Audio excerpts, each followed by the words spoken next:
Hello everyone, and welcome back to Mr. Sleepy Crime. I know many of you enjoy listening to these stories as you fall asleep. So before you drift off, I'd love for you to leave a comment letting me know where in the world you're tuning in from. And if you're enjoying the story, don't forget to like and subscribe. It really helps the channel grow. Before we begin, I want to acknowledge that this story involves real people and real tragedies. We tell these stories not for entertainment, but to remember the victims and perhaps help others recognize the warning signs that could prevent similar tragedies. For the best experience, feel free to lower the volume a little, just enough to let the story gently carry you off to sleep. Alright, please get comfortable, dim the lights, and let's dive into tonight's first story. Tonight we journey to the spring of 2007, to the quiet suburbs of Surrey, England, where a successful young woman's life would end in unimaginable violence during what should have been an ordinary first date. This is the story of Kate Beagley, a woman who had everything going for her, whose bright future was extinguished on a bench overlooking the River Thames. It's a story about trust misplaced, about evil hidden behind a charming smile, and about a father's worst nightmare coming true. Let the details wash over you as we explore this tragic case, piece by careful piece. Kate Helen Claire Beagley was 32 years old in the spring of 2007. She lived alone in a neat apartment in Nelson Close in Walton-on-Thames, a peaceful community in Surrey where neighbors knew each other and children played in quiet streets. Kate was a driven young woman who had graduated with a degree in sports administration and worked her way up through the ranks at British Gas, where she had been employed for 10 years. By 2007, she had established herself professionally, securing a senior position as a national compliance manager at Centrica, the parent company of British Gas. Her job required her to travel across the country, managing compliance standards for a major corporation. She was good at what she did. Those who knew Kate described her as loving and thoughtful. She was always in constant touch with friends and family. Her father, Alan Beagley, was particularly close to his daughter. They spoke regularly, and he knew her routines, her habits, her personality. Kate wasn't the type to vanish without a word. She wasn't someone who would miss appointments or fail to show up for work without letting someone know. The area where Kate lived carried its own shadows. Just 5 years earlier, in 2002, 13-year-old Millie Dowler had disappeared from this same community. The parallels would be eerie. Both women had vanished without a trace in the same area. But while Millie's case would take years to solve, the truth about Kate's disappearance would emerge much more quickly, though no less horrifically. Friday night, May 18, 2007. Kate was out with friends at a nightclub in central London, enjoying the kind of evening that young professionals in their 30s often do. Dancing, laughing, letting go of the week's stresses. That's when 27-year-old Carl Taylor approached her. She was chatty and flirtatious, and Kate, perhaps intrigued by his confidence, agreed to give him her number. Carl presented himself as a fitness instructor and children's football coach. He seemed personable enough, charming even. There was no reason for Kate to suspect anything sinister. Over the following days, text messages flew back and forth between them. Casual conversations, the kind that happen when two people are getting to know each other. The exchanges were light, friendly. Eventually they arranged to meet up for a date on May 30. A Wednesday evening, 12 days after their first encounter, Kate told her friends about the upcoming date. She was looking forward to it, though perhaps without the overwhelming excitement that comes with meeting someone truly special. It was just a first date, after all. A drink at a pub. Maybe some conversation, see where things went. On the evening of May 30, at around 6:30 p.m., Alan Beagley saw his daughter. She seemed excited as she was looking forward to a night out. He hugged her goodbye, watched her leave, had no reason to worry. She was a grown woman, independent, capable. She'd done this before, gone on dates, met new people, lived her life. He had no way of knowing he would never see his daughter alive again. They had arranged to meet for a drink at the Roebuck Bar, which overlooked the Thames. The Roebuck was a traditional English pub on Richmond Hill, offering spectacular views of the river and the London skyline beyond. It was a popular spot for dates, romantic, scenic, public. Kate met Carl as planned that evening. They ordered drinks. They found a table, And here's where the evening takes its first troubling turn. A woman named Maureen Ronconi was inside the bar that evening, and she noticed the couple. She later told police that Kate did not appear to be interested in Carl. As soon as they sat down, Kate had her head down, texting on her mobile phone. There was no conversation, only Carl talking to her. Kate continued texting. She was still texting when they left. During their time at the Roebuck, Kate sent several text messages to her friends. This would be the last communications anyone would receive from her. The date wasn't going well. Kate clearly wasn't feeling a connection. Perhaps she was texting her friends about cutting the evening short, making excuses to leave. We'll never know exactly what those messages said, but we know that Kate was ready for the date to end. What Kate didn't know, what she couldn't have known, was that Carl Taylor had come to the Roebuck prepared for violence. Carl had taken a scissors and a carving knife with him. He had stolen them from his friend Adrian Cardbow's house earlier that day, and he hid the knife up his sleeve when he was with Kate on the date. The entire time he was with Kate at the bar, the carving knife was hidden up his sleeve. Think about that for a moment. As Kate sat there texting her friends, uninterested in this man she'd agreed to meet, Carl sat across from her with a weapon concealed on his person, a large kitchen knife, tucked into his sleeve, waiting. Eventually, the drinks were finished. Kate, no doubt relieved, indicated she wanted to leave. They walked outside into the May evening, onto Richmond Hill. The sun was setting, painting the Thames in golden light. It was the kind of evening that should have been beautiful. The prosecution would later argue that as soon as they were outside and away from the bar, where there were no witnesses, Carl viciously stabbed Kate to death in a frenzied attack. The medical evidence would tell a horrific story. There were 31 stab wounds to Kate's face and neck, 31 separate strikes with a blade. The knife cut into both her artery and her vein, and indeed her spine. Carl would later tell police one version of events, saying that he stabbed Kate during an argument. She pushed me away, she was grabbing me, and I stabbed her in the throat. I constantly and consistently cut her in the neck, because she was going for my face. But this was just one of several stories Carl would tell. His accounts would change repeatedly, each version different from the last, each new lie more desperate than the one before. What we know is this: on that bench on Richmond Hill, overlooking one of London's most beautiful views, Kate Beagley fought for her life and lost. The attack was brutal, sustained, and utterly merciless. Carl didn't just kill her, he annihilated her, striking again and again at her face and neck until she could no longer resist. When it was over, Kate lay dead on Richmond Hill, and Carl Taylor, fitness instructor and children's football coach, had to figure out what to do with her body. The court would later hear how Carl wrestled with Kate's body, trying to fit it into the passenger seat and back seat before laying her on the roadside so he could lift her into the boot of her car. He took her car keys. He put her body in the trunk of her own vehicle, a silver gray VW Golf that she'd driven to the date. Carl then drove to Oxhey Woods in South Oxhey near Watford, Hertfordshire. It was a nature reserve, a quiet place with walking trails and car parks. The kind of location where a body might go undiscovered for some time. Before disposing of the body, Carl bathed it in mineral water in an attempt to wash away his DNA. He then carried Kate's naked body into the woods and left it partially hidden near a car park, dumping it in nettles. But Carl wasn't finished. As he returned to London, he threw the murder weapon and some of Kate's possessions onto an embankment of the M1 motorway.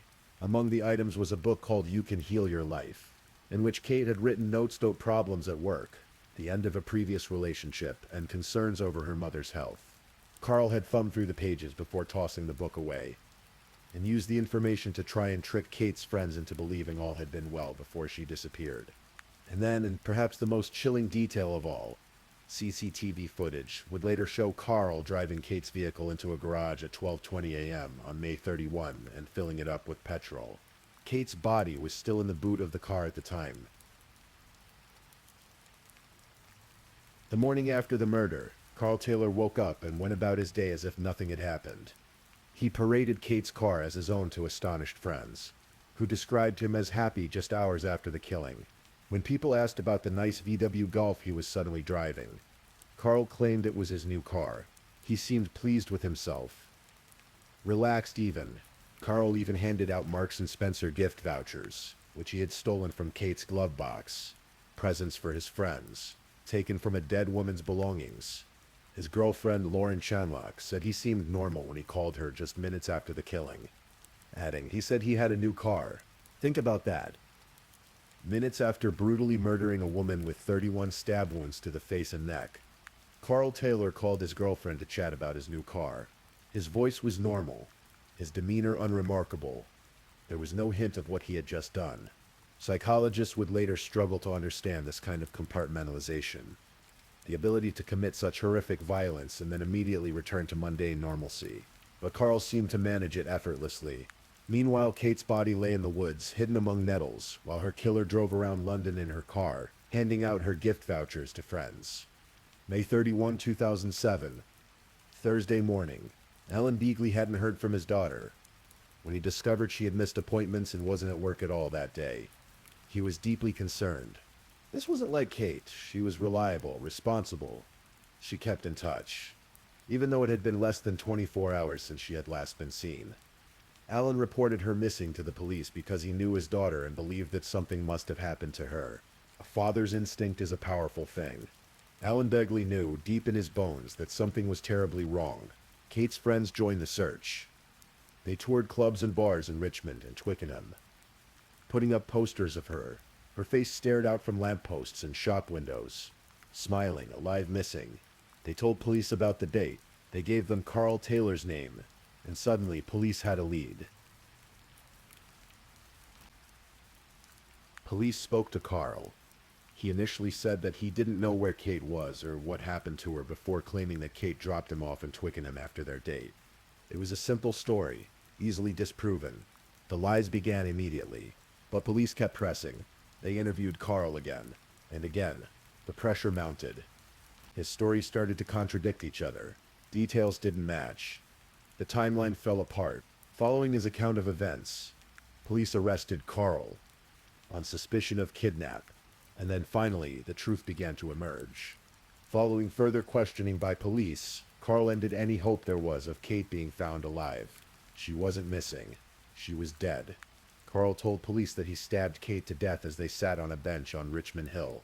He confessed to driving her body to a nature reserve in Hertfordshire and leaving it partially hidden near a car park. On June 4th, 2007, Carl led officers to Kate's body. They found her body in nettles in Oxley Woods in Hertfordshire. Kate's naked body was found in Hertfordshire, days after she was repeatedly stabbed while on a first date. The search was over. Alan Beagley's worst fears were confirmed. His daughter was dead, murdered on what should have been a simple first date.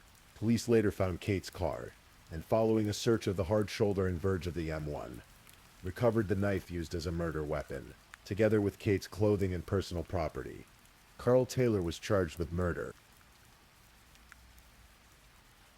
Despite confessing to police, Carl Taylor entered a plea of not guilty. When the trial began at the Old Bailey in early 2008, the prosecution laid out their case.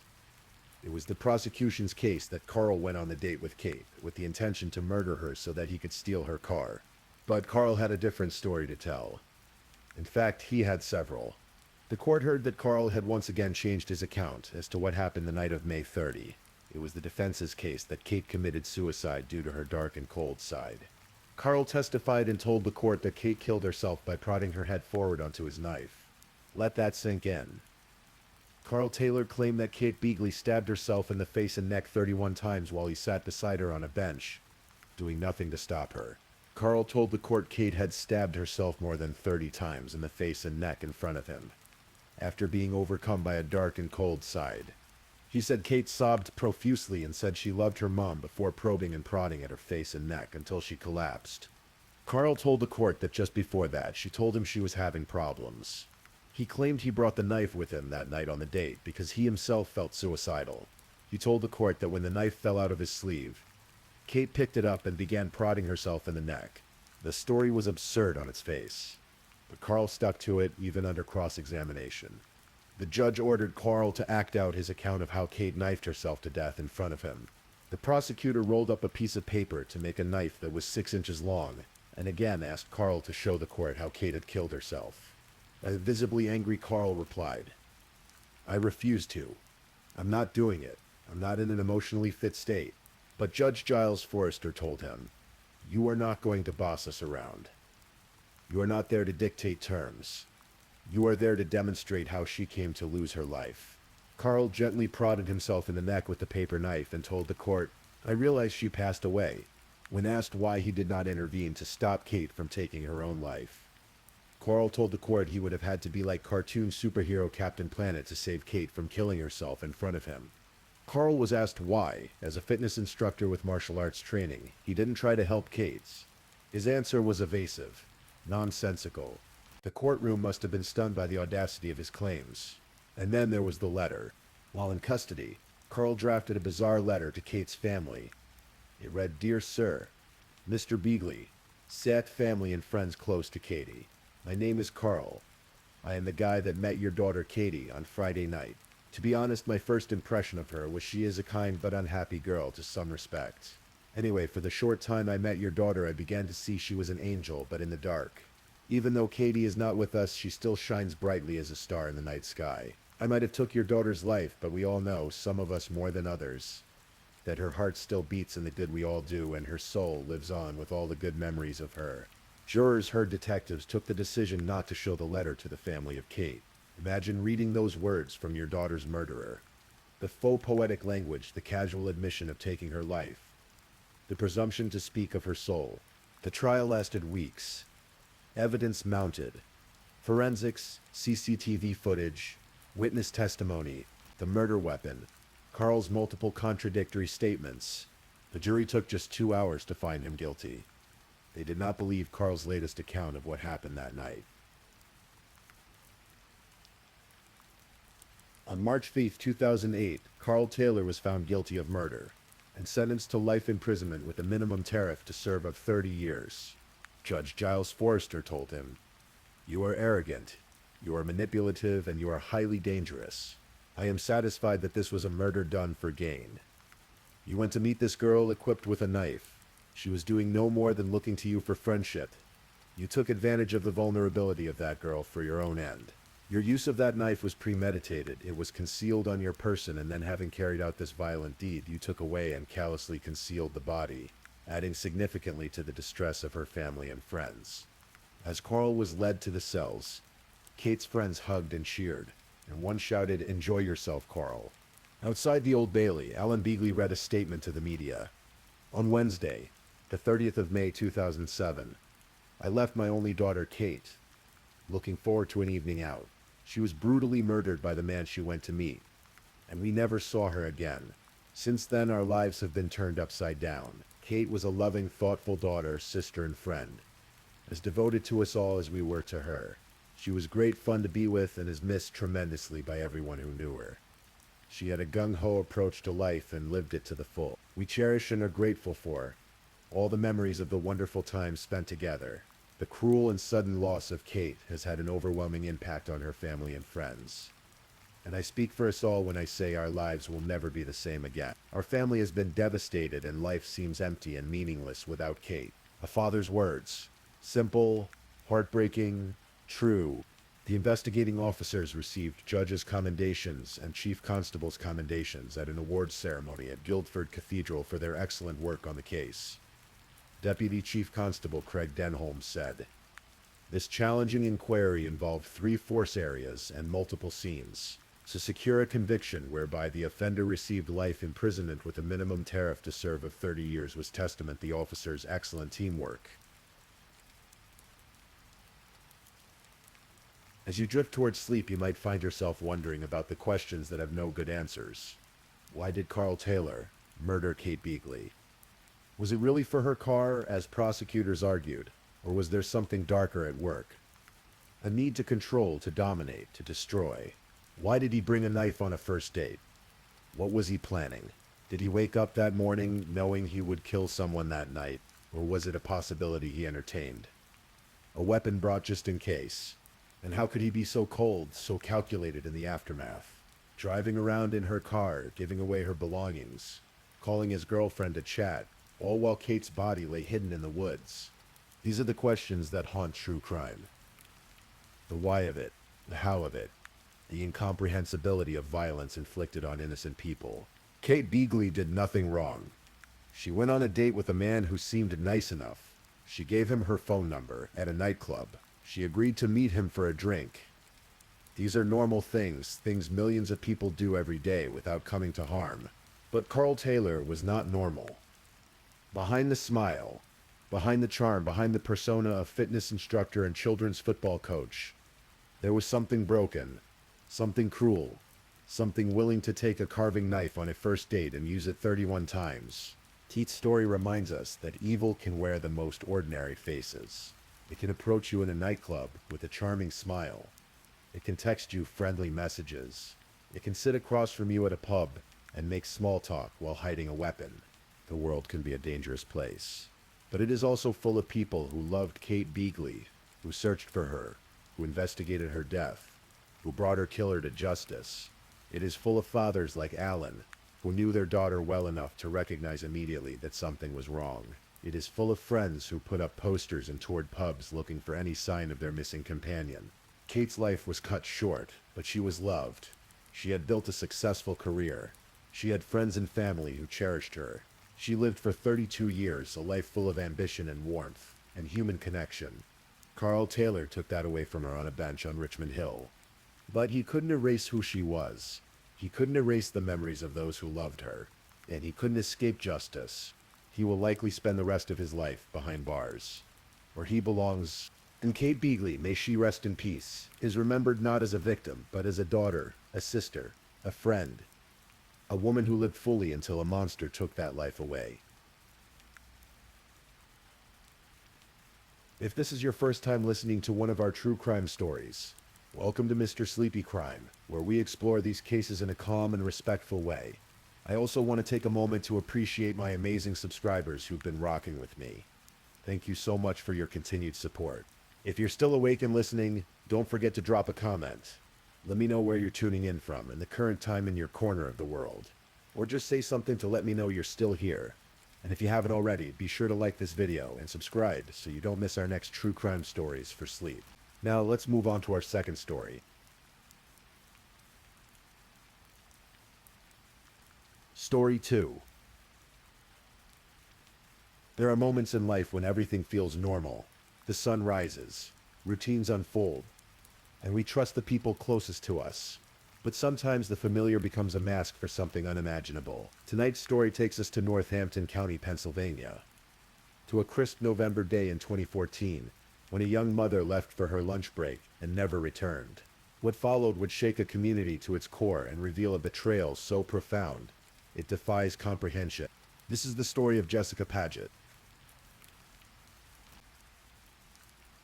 Friday, November 21st, 2014 began like countless others for Jessica Paget. The 33-year-old mother of 3 arrived at Duck Duck Goose Childcare in Northampton at 8:30 in the morning, her 2-year-old son in tows. It was part of her routine bringing him to work with her at the daycare center where she was employed. Jessica was the kind of person people noticed, not because she was loud or demanding attention, but because of her warmth. Co-workers described her as reliable, punctual, always ready with a smile. She had recently married her husband Micah just months earlier, and they were building a life together with her 3 children. Life wasn't easy, juggling motherhood, work, and all the demands that come with it. But Jessica managed it all with grace. That morning seemed no different than any other. She went about her duties at the daycare, caring for children, chatting with colleagues. The hours passed in their usual rhythm, until just before 1 o'clock in the afternoon. That's when Jessica told her coworkers she needed to step out for a quick errand. She needed to send a fax.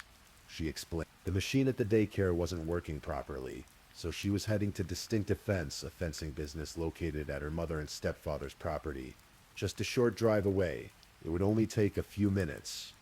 She assured them she'd be right back. Before she left, her phone rang several times. Her stepfather, Gregory Graff, was calling. He needed help with the computer or the fax machine, he said. Could she come over? Jessica agreed. It wasn't unusual. Graff ran his business from the property he shared with Jessica's mother, Danielle. Jessica had grown up with Graff in her life since she was a child.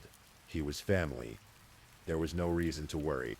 At 12:50 in the afternoon, Jessica Paget walked out of Duck Duck Goose Childcare, Surveillance cameras captured her getting into her white Subaru Outback and driving away. Her coworkers expected her back within 30 minutes at most. Jessica was nothing if not dependable. But Jessica never returned. When an hour passed with no sign of Jessica, her coworkers began to feel uneasy. When 2 hours passed, that unease turned to worry. Jessica wouldn't just disappear. She had her son at the daycare. She had responsibilities. This wasn't like her at all. Calls to her cell phone went straight to voicemail. Her husband Micah was contacted, but he hadn't heard from her either, though he mentioned she had called him around 1 o'clock. Everything had seemed normal then. By late afternoon, concern had escalated to alarm. Someone had to find out what happened. A search of the area began. And that's when Jessica's white Subaru was discovered, parked in the lot of a Dollar General store, roughly a mile from the daycare center. The car was locked. Inside, investigators found her cell phone and her keys. But there was no sign of Jessica. No sign of a struggle. No obvious indication of what had happened to her. The investigation officially began that evening. Police treated the case as a missing person, though the circumstances were troubling. A 33-year-old mother doesn't simply vanish in the middle of the day, leaving her car, her phone, and her young child behind. By Saturday morning, the community had mobilized. A Facebook page titled "Help Find Jessica Paget" was created. And within hours, thousands of people had joined. Volunteers organized search parties, combing through wooded areas, knocking on doors, distributing flyers with Jessica's photograph. The image showed a smiling young woman with brown hair and hazel eyes, wearing her characteristic ponytail. Jessica's sister, Christy Davis, spoke to reporters, her voice breaking with emotion. She wouldn't just not go back to work, Christy said. We don't know if she was taken, if she left on her own, or if she knew the person. There wasn't a sign of a struggle. We just don't know what happened. The family clung to hope. Maybe there was an explanation. Maybe Jessica had experienced some kind of medical emergency. Maybe she was confused, disoriented, and would turn up at a hospital. Maybe. Meanwhile, investigators were piecing together Jessica's movements. They traced her route from the daycare toward her mother and stepfather's property. They interviewed family members, friends, co-workers, anyone who might have information, and among those they spoke with was Gregory Graff, Jessica's stepfather. Graff appeared concerned, even distraught. He joined the searches. He was active on the Facebook page, following updates along with the 7,000 others who had rallied to help find Jessica. He spoke with family friends, expressing his worry and confusion. How could this have happened? Where could she be? No one suspected him. Why would they? He was family. He had known Jessica since she was a child. He was her mother's husband, a fixture in her life for 20 years. But as the days wore on, Saturday, Sunday, Monday, Tuesday, with no trace of Jessica, the investigation deepened, and investigators began to notice inconsistencies in Gregory Graff's statements. Wednesday, November 26th, the day before Thanksgiving, marked 5 days since Jessica Paget had disappeared. The community was exhausted, emotionally drained from days of searching and hoping. Families were preparing for the holiday, but for Jessica's loved ones, there could be no celebration. Not while she was missing. That morning, Pennsylvania State Police executed a search warrant on the 7-acre property in Allen Township, where Gregory Graff lived with Jessica's mother, Danielle. The property was home to their residence, and also housed Graff's business, Distinctive Fence, the very place Jessica had been heading when she vanished. Officers searched the grounds methodically, looking for any evidence that might explain what had happened to Jessica. And then, behind a shed on the property, they made a grim discovery. Buried beneath leaves and debris was Jessica's body. Gregory Graff was immediately taken into custody, under interrogation, faced with the physical evidence and confronted with the inconsistencies in his story. Graff's facade crumbled. He confessed he had killed Jessica. See, he had shot her in the back of the head shortly after she arrived at the property that Friday afternoon. He had disposed of her body on his own land, burying her where she had lain for 5 days while her family desperately searched. While he pretended to help look for her, but the confession was only the beginning of the horror. That afternoon, Northampton County District Attorney John Morganelli held a press conference.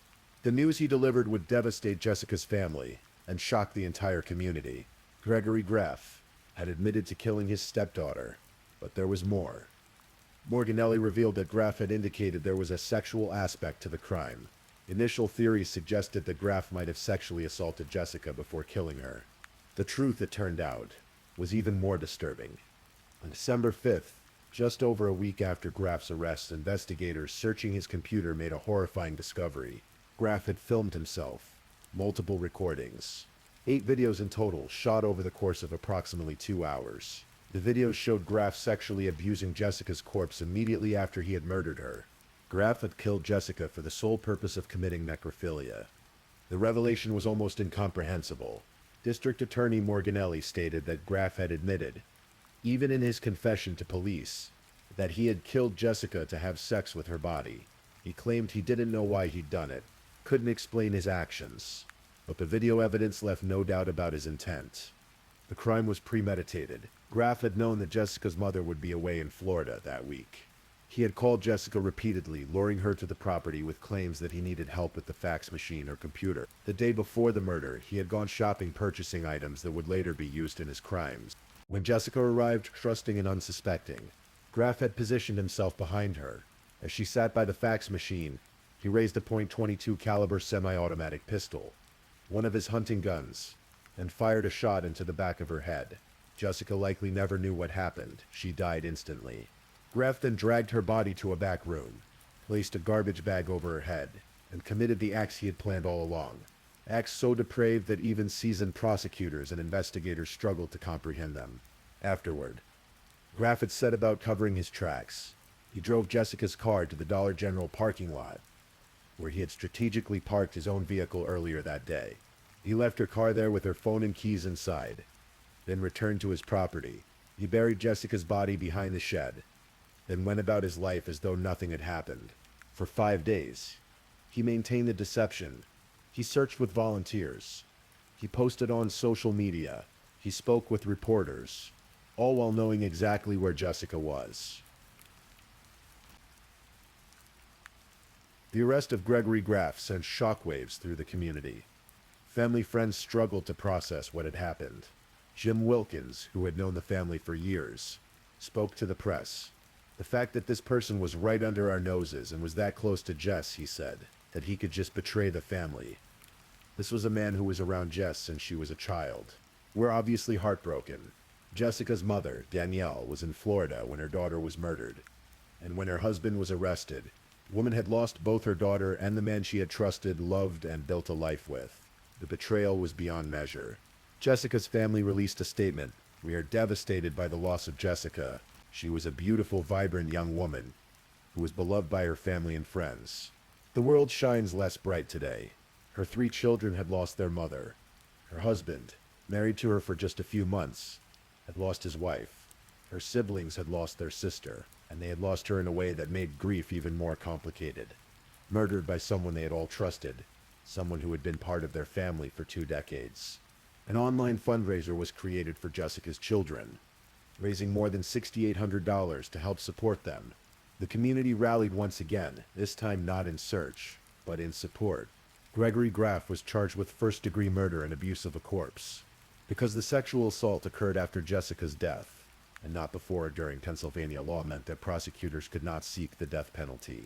Rape is an aggravating factor that allows for capital punishment, but the desecration of a corpse does not rise to that level under the law. Graff was held without bail. He requested that the court appoint him a public defender, claiming he didn't want to take resources from his family to pay for a lawyer. The judge denied the request, noting that Graff had sufficient funds for his own defense. The case proceeded toward trial. In November 2015, nearly a year after Jessica's murder, jury selection began. The process was challenging. Potential jurors were informed of the disturbing nature of the evidence they would be asked to view. 15 people from the initial pool of 70 were dismissed after stating they couldn't be impartial after seeing such content.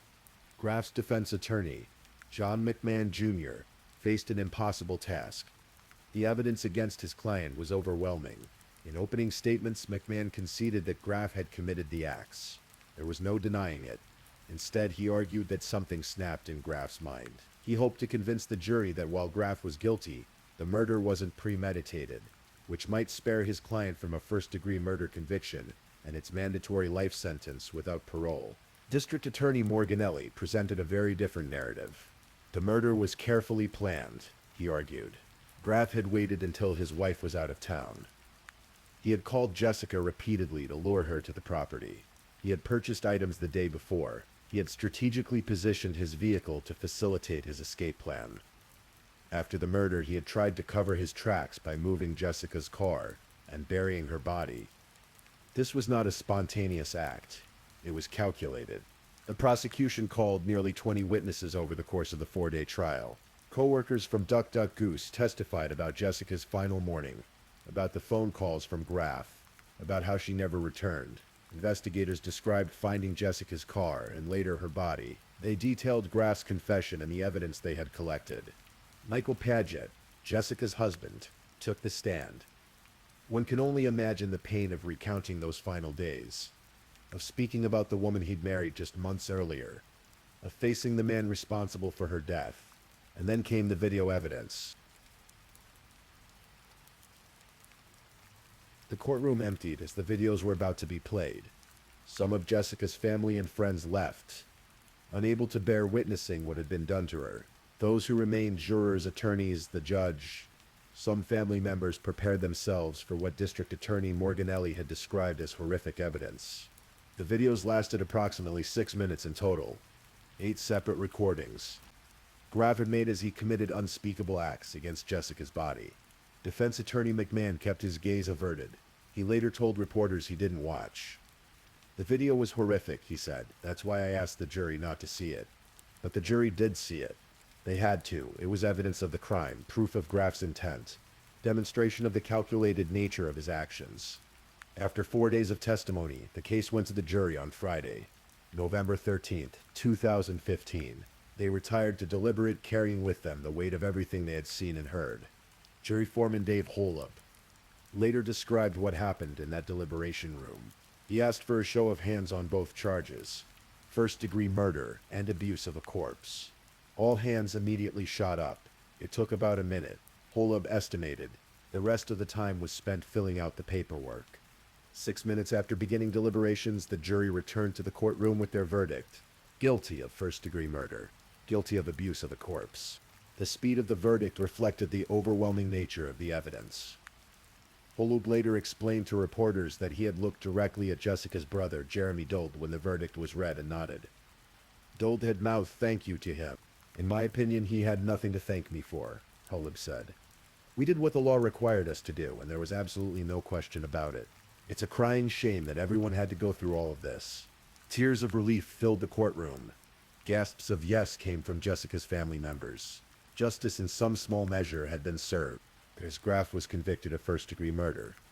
The sentence was automatic, life in prison without the possibility of parole. Judge Stephen Barata added an additional 1 to 2 years for the abuse of corpse conviction, though it was largely symbolic. Graff would never leave prison, but before the formal sentencing, Jessica's sister Christy Davis approached Graff in the courtroom. She needed to speak, to confront the man who had taken her sister from them. Christy called Graff a selfish man who had stolen a beloved woman and shattered a family.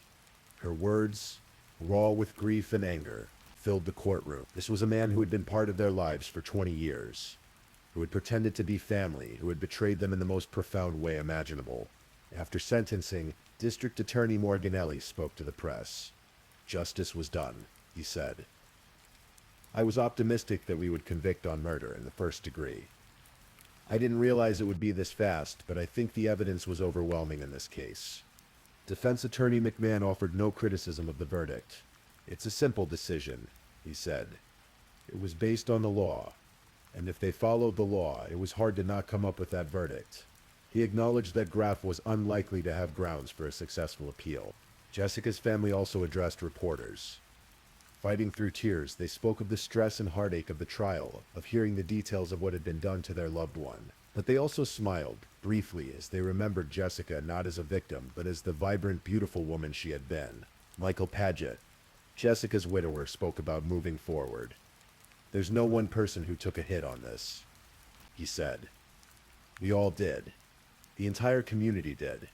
So the only thing we can do is help each other, pick each other up, and just try to keep on moving forward.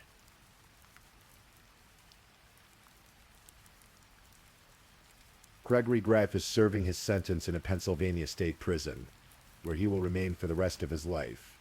He is now in his 60s, and barring any unforeseen circumstances, he will die behind bars. Jessica's children are being raised by their family, growing up without their mother. The fundraiser created for them provided some financial support, but no amount of money can replace what was taken from them. Jessica's mother, Danielle, faced an unimaginable situation, mourning her daughter while processing that the man she had married was responsible. The psychological impact of such betrayal is difficult to comprehend. The community of Northampton County, Pennsylvania, has tried to heal, but cases like this leave scars. They challenge our fundamental assumptions about trust, about family, about the people we think we know. The murder of Jessica Paget is among the most disturbing crimes in the Lehigh Valley's recent history. It's a case that raises uncomfortable questions about the nature of evil, about the masks people wear, about the darkness that can lurk even in those closest to us. What drove Gregory Graff to commit such an act? Psychologists and criminologists might offer theories about paraphilias, about deviant sexual interests, about the progression of fantasy to action, but ultimately Graff himself claimed not to know why he did it, and perhaps that's the most chilling aspect of all, that such cruelty can exist without reason, without explanation, without warning. Jessica Paget was 33 years old when she died. She was a mother, a wife, a daughter, a sister, a friend. She worked caring for children at a daycare center. She was described as beautiful, vibrant, beloved. She had her whole life ahead of her. On a Friday afternoon in November, she left work to run a simple errand. She trusted the man who called her, who asked for her help. She had no reason not to trust him. He was family, and that trust cost her everything. True crime stories often leave us searching for meaning, for lessons, for ways to make sense of senseless acts.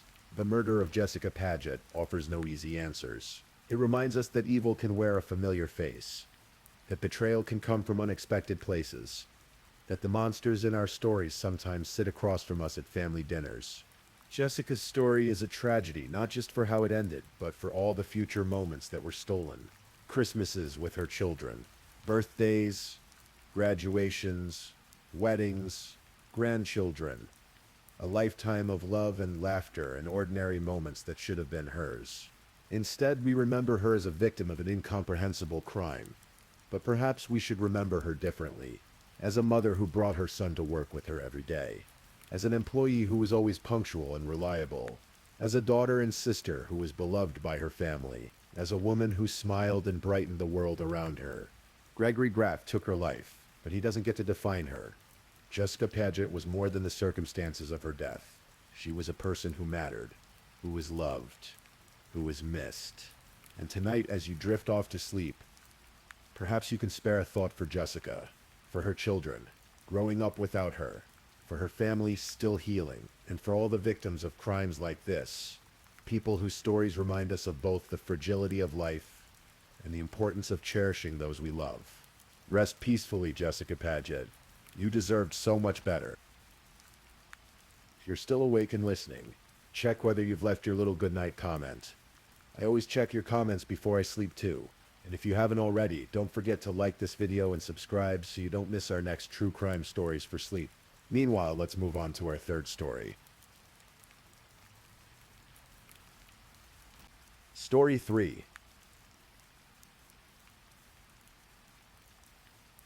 Tonight we're going to explore a case that unfolded in the quiet college town of Eau Claire, Wisconsin.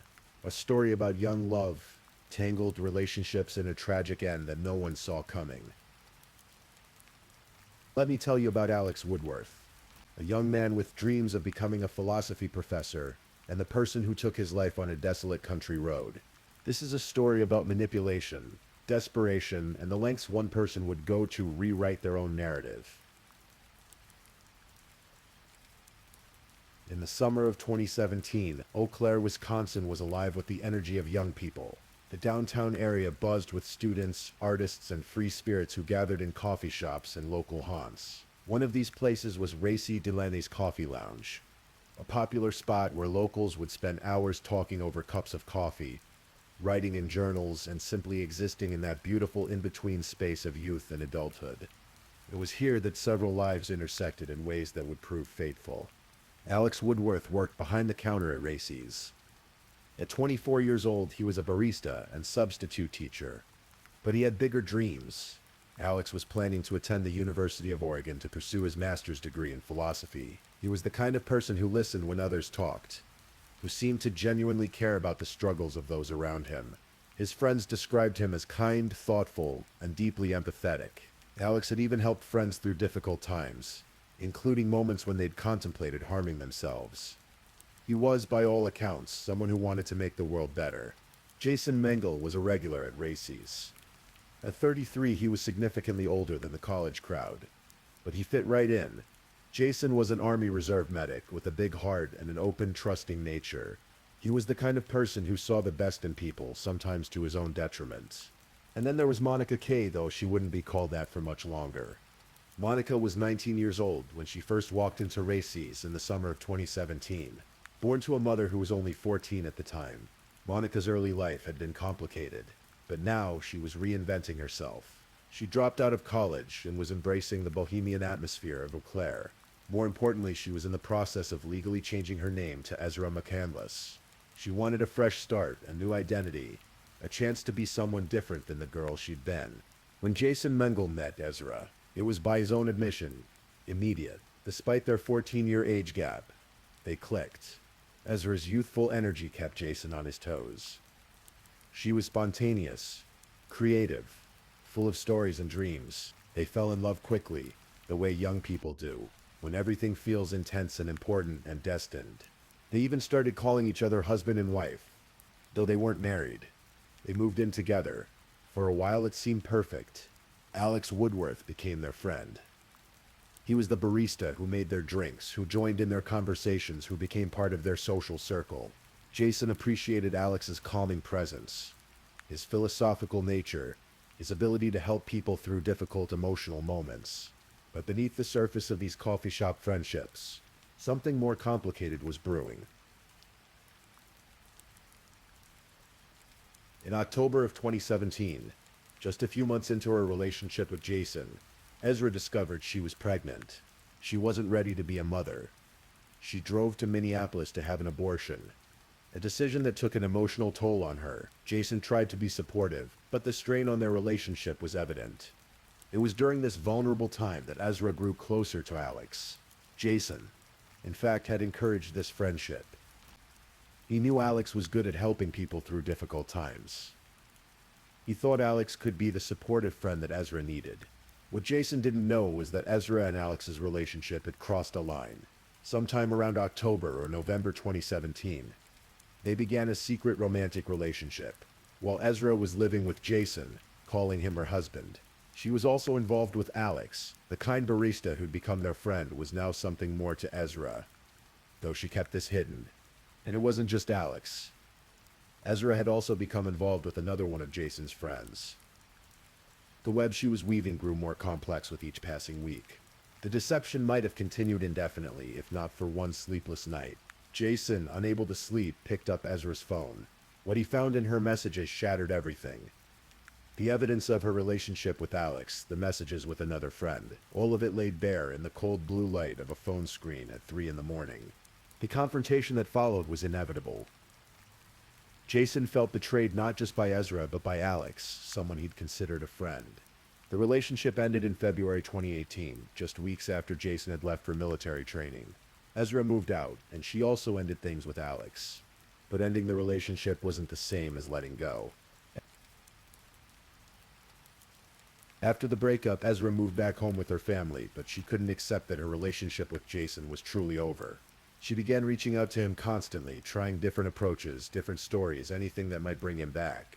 She told him about the other men in her life. She painted them as manipulative, vindictive figures who'd tried to separate her from Jason. "It's not me," she insisted. "It's them." At one point, Ezra claimed that one of Jason's friends had sexually assaulted her. Police initially took her reports seriously, but as they investigated, the story began to unravel. Text messages suggested the encounter had been consensual. Alex Woodworth, when interviewed by police, confirmed that Ezra herself had told him the sex was consensual, though she regretted it afterward. Eventually, the case was dropped. For Ezra, this was another failure, another piece of her carefully constructed narrative, falling apart. Jason, for his part, was exhausted. He'd spent 8 months, he said, being toyed with. The lies had piled up, small ones at first, then bigger ones, until he couldn't tell what was real anymore. I can't trust you anymore, he told her. You think they're little white lies, but they build up, and they build up and build up. And before you know it, there's horrifying things happening. But Ezra didn't give up. On March 21st, 2018, the day before everything would change, Ezra sent Jason over 600 messages. 600 desperate attempts to get him back. She was begging, pleading, trying every angle she could think of. She positioned herself as a victim, hoping Jason's big heart would soften toward her once again. Jason didn't respond the way she wanted, and so Ezra turned to another plan. The morning of March 22nd, 2018, started at Racy's coffee shop. Security footage would later show Ezra arriving unexpectedly. She found Jason there, and their conversation left him unsettled. Ezra seemed agitated, on edge. She told him she was back in Eau Claire to show Alex some of her writings, that she was going to share her journals with him. She said she was taking back her life, becoming Ezra McCandless again. Jason felt something was off. The way she was acting, the things she was saying. Something didn't sit right with him. When Ezra left, claiming she was going to Alex's house to return some items, Jason made a decision. He got on his bicycle and followed her. He arrived at Alex's house to find Ezra's 2003 Chevy Impala parked outside, the engine still running. Jason waited, pacing back and forth on the sidewalk, trying to decide what to do. Should he knock? Should he leave? Something felt wrong, but he couldn't articulate what. A passerby noticed Jason's restless behavior and thought it looked suspicious. They called 911. When police arrived around 1 in the afternoon, they found a scene that seemed innocuous enough. Alex Woodworth stood outside his house next to Ezra's car. Ezra sat in the driver's seat. The police spoke with Jason first, who explained he was concerned about Ezra because she hadn't been acting like herself. Then they spoke with Alex, who seemed calm, unbothered. There was no sign of trouble, no indication that anything was wrong. Satisfied that this was just a misunderstanding, the police left. Jason, still uneasy but with no concrete reason to stay, rode away on his bicycle. This was the last time anyone would see Alex Woodworth alive. At approximately 4:15 that afternoon, Don Sipple was at his dairy farm in Springbrook, just outside Eau Claire.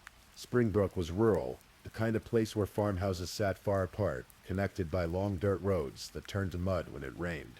There was a knock at Don Sipple's door. When he opened it, he found a young woman standing on his porch. She was barefoot, covered in mud and blood, with bruises visible on her skin. She looked terrified. "I need a doctor," she managed to say. "I was attacked." Don called for help immediately. Paramedics arrived and transported the woman to the hospital. She told them her name was Monica Carlin. Though that wasn't entirely accurate, she had legally changed her name to Ezra McCandless. But in this moment of crisis, she'd reverted to her old identity. At the hospital, medical staff treated her injuries. She had cuts on her hands and thighs, defensive wounds that suggested she'd been in a struggle. But there was one injury that stood out above all others. Carved into her left forearm was a single word, boy. When police arrived to interview her, Ezra kept asking for one person. Not her family, not a friend. She asked for Jason Mangle. The police had many questions. What had happened to her? Where had this attack taken place? Who had attacked her? Ezra's memory, she claimed, was fragmented. She remembered feeling afraid. She remembered pain.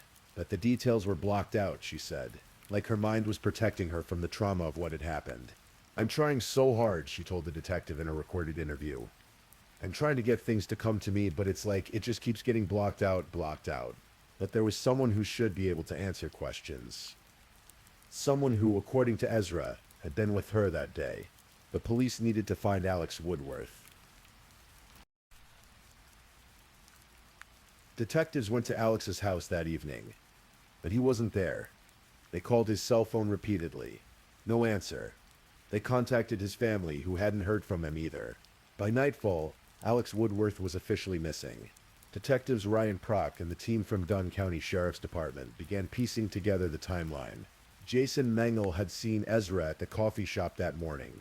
He'd followed her to Alex's house.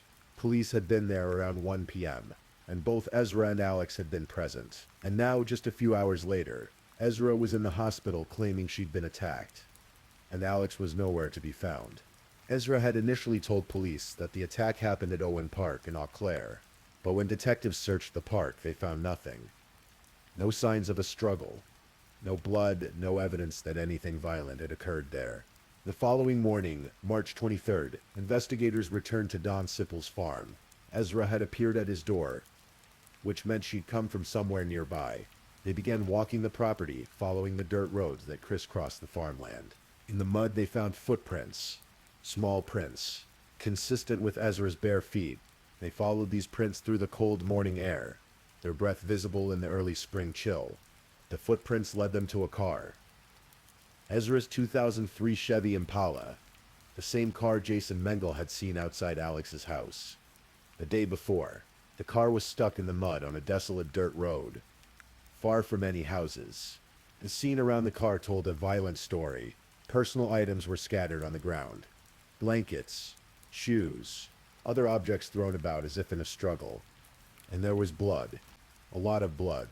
Some inside the car, but most of it outside, pooled in the mud around the vehicle. And then they found him. Alex Woodworth's body was hanging halfway out of the back door of the car.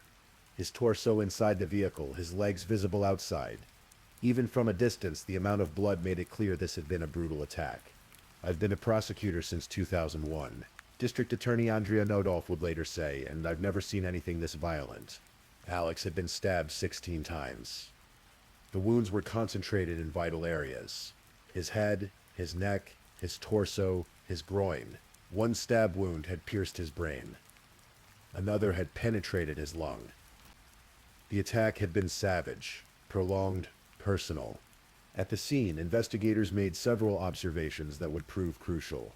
Despite Ezra's claim that she'd been attacked inside the car, the vast majority of blood evidence was outside the vehicle. The pattern of blood spatter and the position of the body suggested the attack had primarily occurred outside, not in the confined space of the car's interior. They also found the murder weapon. It was a knife that investigators would later trace back to Ezra's father's house. Her father, Jashane McCandless, would testify at trial that he had given his daughter knives on previous occasions. And they noticed something else. Alex's cell phone was missing. Ezra had taken it with her when she left the scene. Armed with this new information, Detective Prock returned to the hospital. This time, when he spoke to Ezra, her memory suddenly improved. She told him a story about how Alex had found a knife in her car, how he'd used it to carve something into her arm, how he'd attacked her, tried to force himself on her, and she'd fought back. The word carved into her arm. Boy, it was supposed to be evidence of Alex's attack.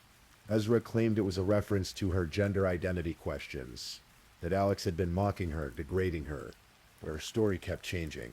In her initial statement, she said she'd grabbed the blade of the knife from Alex's hand, cutting her own hand in the process before finally wresting the weapon away from him. By the time of the trial, 18 months later, her story had evolved. Now she claimed she'd kneed Alex in the groin, causing him to drop the knife, which she then grabbed and used to stab him anywhere and everywhere she could. Medical professionals who treated Ezra found her injury suspicious.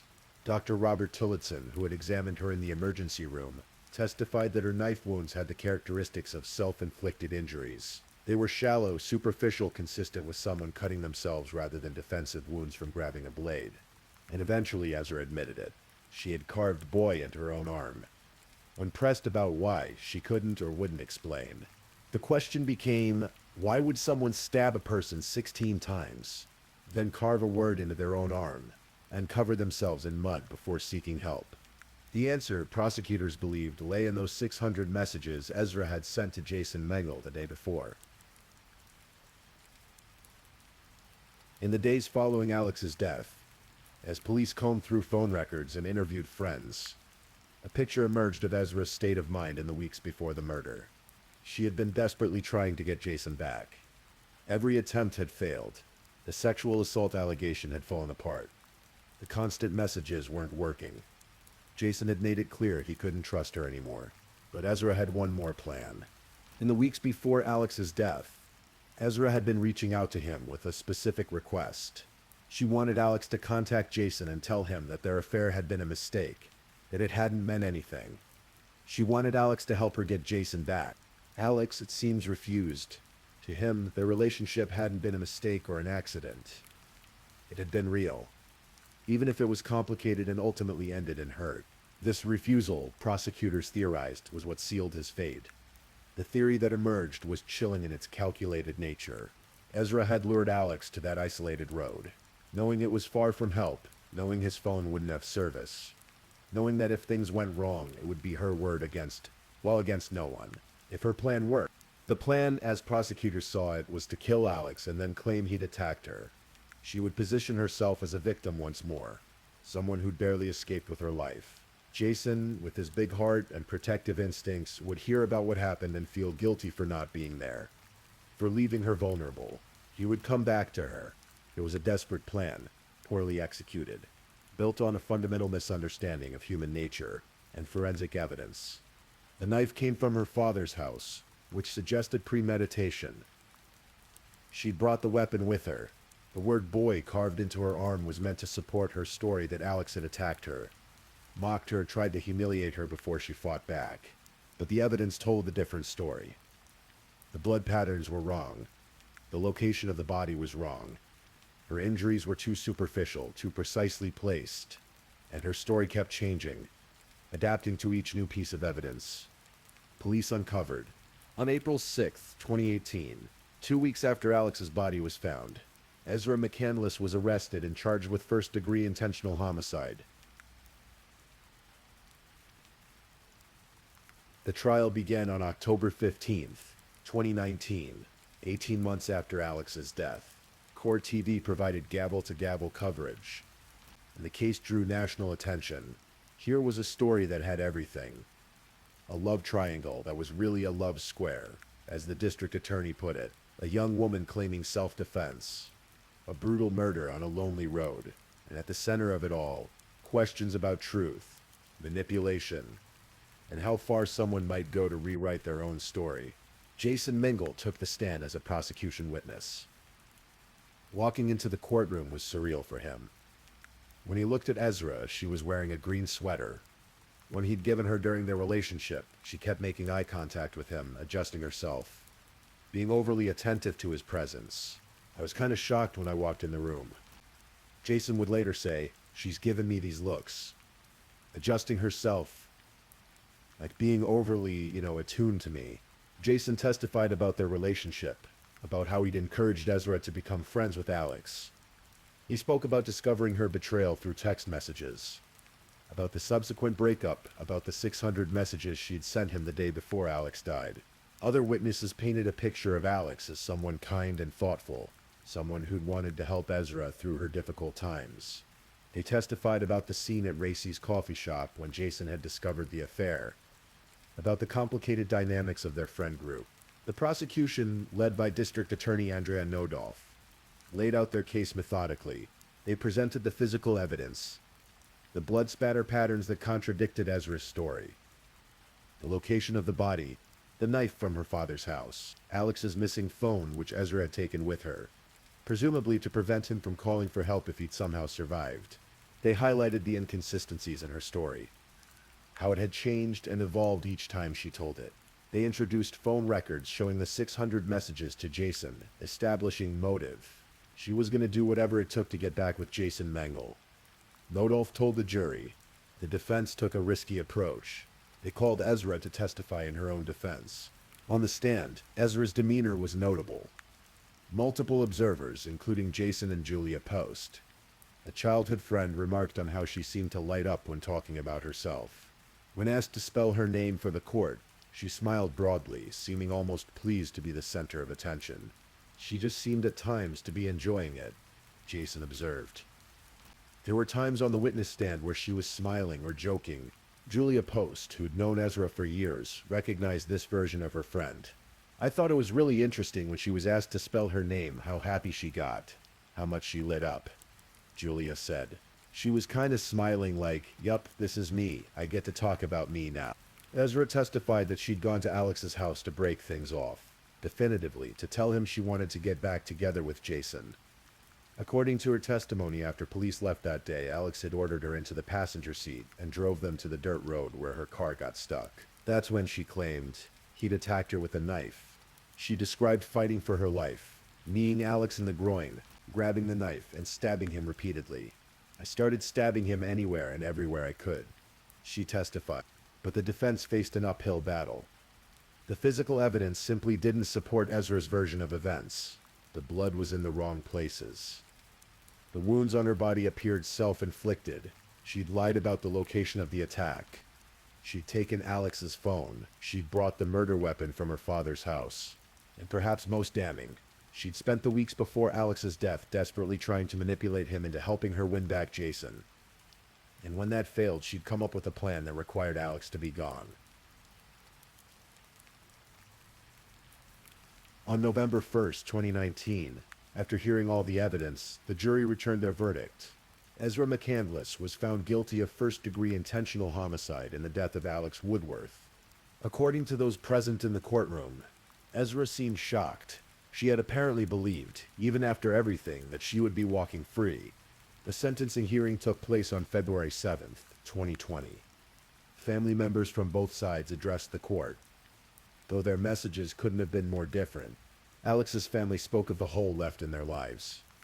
His grandfather had suffered a heart attack in the wake of the murder.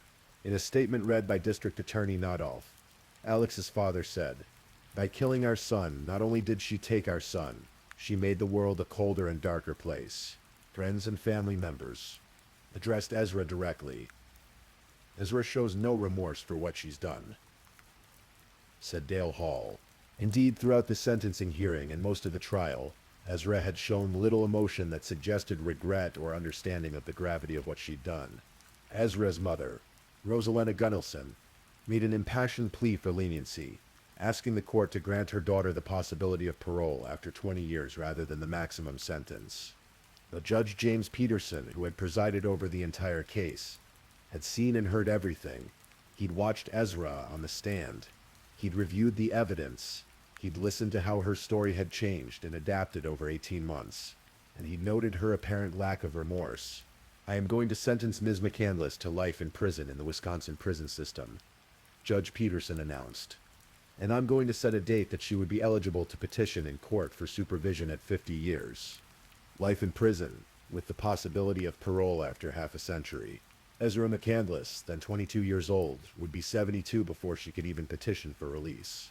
She was taken to Taycheedah Correctional Institution in Wisconsin, where she remains today. In the years since, Ezra has attempted to appeal her conviction. In December 2022, her lawyers filed for a new trial, claiming the original trial was compromised from beginning to end. The appeal alleged that her initial interviews with police were conducted illegally while she was being held involuntarily in a psychiatric facility without being read. Her Miranda rights. The appeal claimed that journal entries written by Alex, which supposedly referenced harming Ezra, were never shown to the jury. It argued that improper testimony and personal attacks against Ezra had prejudiced the jury, and that her actions were a trauma response to being attacked. As of now, a hearing on the appeal has been requested but not scheduled. The legal process continues, though the likelihood of a new trial appears slim given the overwhelming evidence presented at the original proceeding. Jason Mengel has had to live with the knowledge that he might have been the motive behind Alex's murder. He's spoken about feeling uneasy at the trial, about wondering if he missed something or could have done more to prevent the tragedy. Her world was crumbling around her, Jason reflected. She had created Ezra. She had created this intricate network of lies. And they kept falling apart, and there was nothing left. There was nothing left behind it. Now Jason tries to move forward with his life while keeping the memory of his friend Alex alive. The guilt of wondering what if is something he carries. Though by all accounts he did nothing wrong. He was simply someone with a big heart who trusted the wrong person. Alex's family continues to mourn the loss of a son. A grandson, a friend who had his whole life ahead of him. He'd been planning to attend the University of Oregon. He'd wanted to teach philosophy to help people think deeply about life and meaning and truth. Instead, he became the victim in a case that captured national attention, not for its philosophical depth, but for its shocking violence and the twisted logic of someone who thought she could literally kill her way back into a lost relationship. As we come to the end of this story, you might be wondering, as many have, how someone could believe such a plan would work. How could Ezra have thought that killing Alex and claiming self-defense would somehow result in Jason taking her back? The truth is, by March 2018, Ezra was desperate. Every plan had failed. Every lie had been exposed. The identity she'd created for herself was collapsing. The relationships she'd juggled were all gone. And the person she wanted most, Jason, had made it clear he couldn't trust her anymore. In that desperation, logic gave way to magical thinking. If she could just become a victim one more time, if she could just craft the right story, maybe Jason's protective instincts would override his better judgment. Maybe he'd feel guilty for not being there. Maybe he'd come back, but she fundamentally misunderstood something crucial. Jason had a big heart, yes, but he also had experience with Ezra's manipulations. He'd seen through the lies before, and even if he hadn't, even if he believed her story completely, what she wanted, a relationship built on trust and love, couldn't be founded on murder. The case against Ezra McCandless is ultimately a story about the danger of losing yourself in your own narratives. She'd changed her name, created a new identity, woven elaborate stories about her life and relationships. But underneath all of it, there was, as Jason said, nothing. No authentic self, no genuine connection, just layer upon layer of stories and lies and desperate attempts to be whoever she thought people wanted her to be. And when that house of cards finally collapsed, when there were no more stories to tell and no more identities to try on, she made a choice that ended one life and destroyed countless others. Alex Woodworth deserved better. He deserved to live out his dreams, to teach philosophy, to help people the way he'd always tried to do. Instead, he became a cautionary tale about the dangers of getting entangled with someone who has lost touch with reality, with truth, with the basic human capacity for empathy and genuine connection. As you drift off to sleep tonight, remember Alex not for how he died, but for how he lived. Remember him as the thoughtful barista who listened to his customers, the friend who helped people through dark times, the young man with dreams of becoming a professor, the person who by all accounts tried to make the world a little bit better. His life mattered. His death was a tragedy. And his story, painful as it is to hear, reminds us all of how precious and fragile life can be. May Alex Woodworth rest in peace. Please, I'm just putting it out there. If you're still awake and listening, drop a comment. Let me know where you're tuning in from, the time in your part of the world, or just say something to let me know you're still with me. And of course, if you haven't already, like this video and subscribe so you don't miss the next true crime story for sleep. Now, let's move on to our fourth story.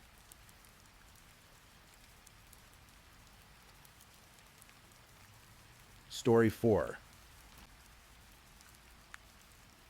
Tonight, I'm going to tell you a story that unfolded in the quiet streets of Evansville, Indiana. It's a story about trust, betrayal, and how the people we love most can sometimes be the ones we should fear. This is the story of Robert Doerr, a beloved firefighter whose dedication to saving others couldn't save him from the darkness waiting in his own home.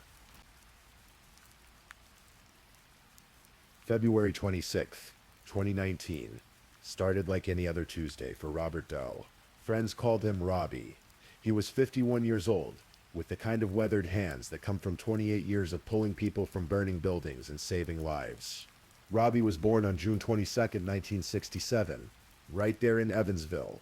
His father was a firefighter, and from the time Robbie was a boy, he knew he wanted to follow in those footsteps. There's something poetic about that, isn't there? A legacy of service, passed from father to son like a sacred trust. Those who worked with him at Station 1 remembered Robbie as the kind of man who would arrive early and stay late. He had a wicked sense of humor, they said, the kind of guy who'd freeze your coffee mug in a block of ice if you left it lying around the firehouse. But underneath the pranks was someone with an unshakable commitment to his brothers and sisters in the department.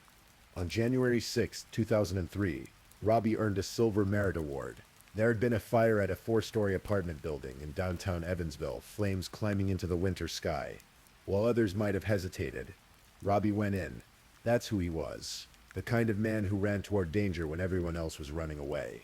But Robbie wasn't just a firefighter. He was a father to his daughter Lindsay, whom he adored beyond measure.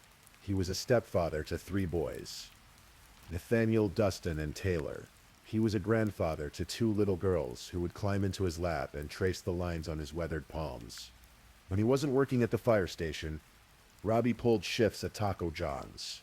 Some people called him a workaholic, but maybe he was just someone who found purpose in staying busy. In his rare moments of downtime, he loved to fish, the quiet patience of waiting for a bite. He loved to bowl, the satisfying crack of pins falling. But most of all, he loved spending time with his granddaughters, Bailey and Rory Beth. That Tuesday in February, Robbie picked up an extra shift. It was what he did. The department could always count on him.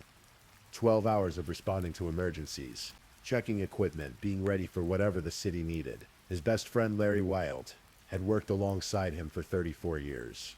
They'd known each other since Robbie graduated from Reitz High School back in 1985. Larry would later say that Robbie was the brother he never had, the kind of friend you don't replace. As the sun began to set that Tuesday evening, Robbie's shift finally ended.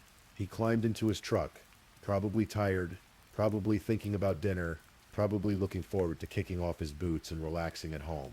The drive back to his house on Oakley Street was familiar, routine. He'd made it thousands of times. He had no idea it would be his last. At approximately 7 o'clock in the evening, Robbie's truck turned onto Oakley Street. The headlights cut through the February darkness as he pulled into his driveway. Inside the house, his wife Elizabeth, though everyone called her Becky, saw those headlights sweep across the windows. Then came the shots. 3 gunshots, maybe more, echoing through the quiet neighborhood. The kind of sound that makes time stop, that makes your blood run cold even if you don't understand what you're hearing. Becky would later tell police that she rushed outside. She said she found Robbie on the ground, his life draining away onto the concrete of his own driveway. She called 911, her voice frantic on the recording. She spoke to neighbors asking if anyone had seen anything, if anyone knew what had happened. When the first responders arrived, they found Robbie lying motionless. And here's where the story becomes even more heartbreaking. Several of the firefighters who responded that night knew Robbie personally. They'd worked with him, laughed with him, fought fires beside him. Now they were trying desperately to save him. But it was too late. Robbie had been shot at least 3 times. The bullets had done their work efficiently, brutally. There was nothing anyone could do. The investigation began immediately. Police taped off the driveway, the front yard. They interviewed Becky, who seemed appropriately distraught. She told them she had no idea who would want to hurt her husband. Robbie was beloved in the community. He didn't have enemies. He spent his life helping people. But as detectives began processing the scene and interviewing Becky more thoroughly, something didn't quite add up. They found a letter in the house. A letter written by Robbie himself. In it, he mentioned suspicions about Becky's fidelity. He'd been cheated on before. The letter suggested, and he worried it might be happening again. Then there was Becky's phone. When investigators first examined it, everything seemed normal. But when they dug deeper, when they obtained the raw extraction data from her cell phone carrier, they discovered something she'd tried to hide. There was a deleted call log, a phone call that had been erased from the record. The call was time-stamped just 15 minutes before Robbie was shot. The contact name, Larry Ali. Larry Richmond Sr. wasn't just any Larry. He was engaged to Becky's younger sister, Amanda. Everyone called her Mandy. The 4 of them sometimes went on double dates together. Mandy and Larry, Becky and Robbie. 2 couples, 2 sisters, building what should have been a happy extended family. But Larry Richmond Sr. carried darkness with him. A shadow from his past that should have been a warning to everyone who knew him. In 1996, when Larry was just 17 years old, he'd shot and killed a 70-year-old man named James Everett Montgomery. He'd served 22 years in prison for that murder, finally being released in 2018, less than a year before Robbie was killed. Mandy Fillmore believed Larry had changed.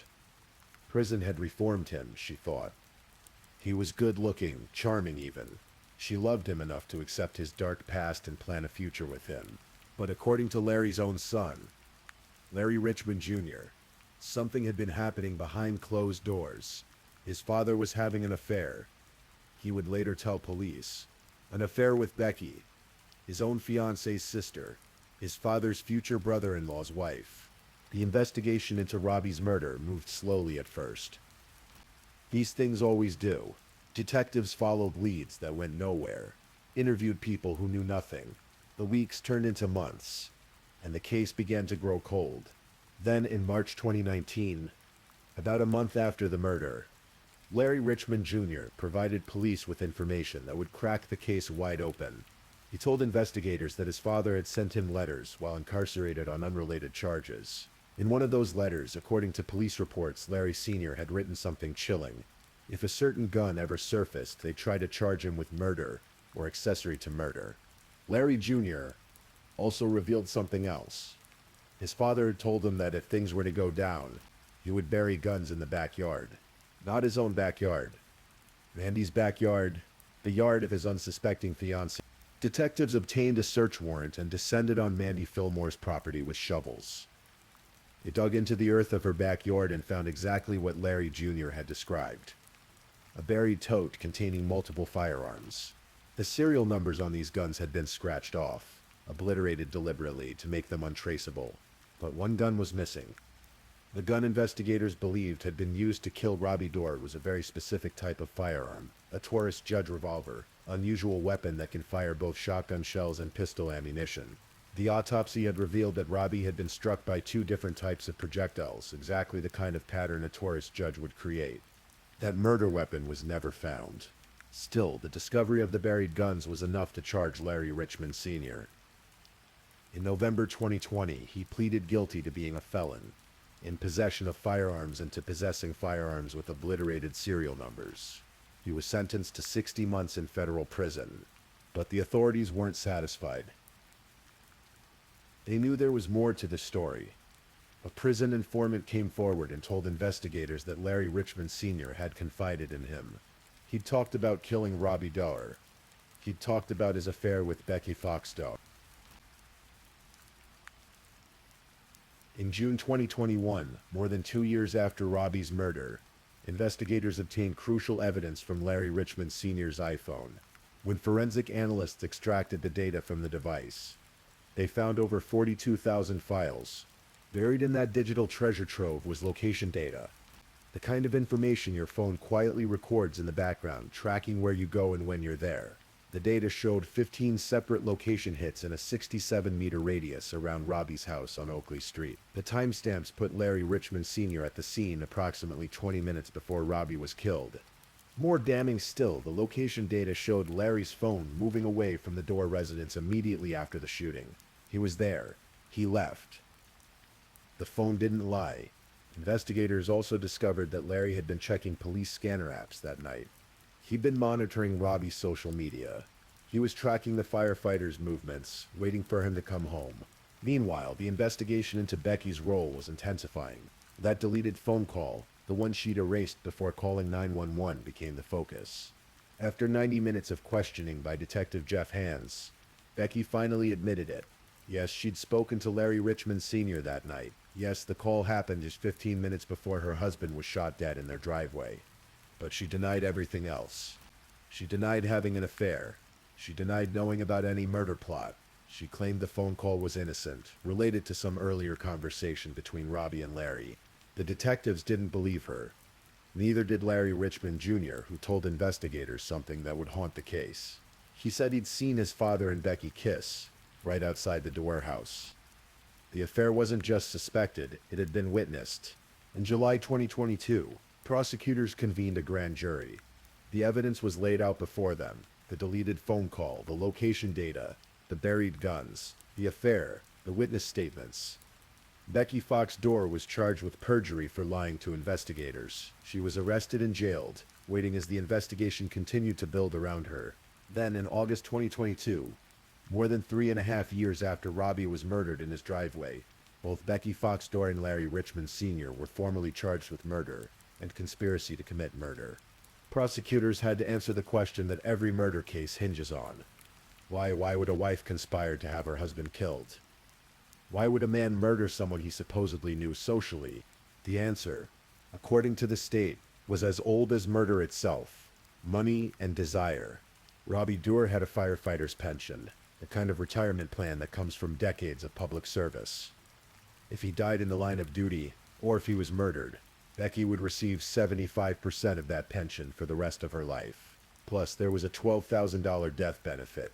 It wasn't a fortune, but it was enough. Enough to provide financial security. Enough to motivate someone who wanted to be free of her marriage and financially stable at the same time. Prosecutor Diana Moores laid it out plainly during the trial. Without the defendant in this case, she said, speaking of Becky, Larry Richmond would have no reason to murder Dorr. The theory was simple and devastating. Becky and Larry had been carrying on an affair behind the backs of their respective partners. Robbie and Mandy. Becky wanted out of her marriage, but she didn't want to leave empty-handed. Larry Richmond, with his history of violence and his obsession with Becky, was willing to do the unthinkable.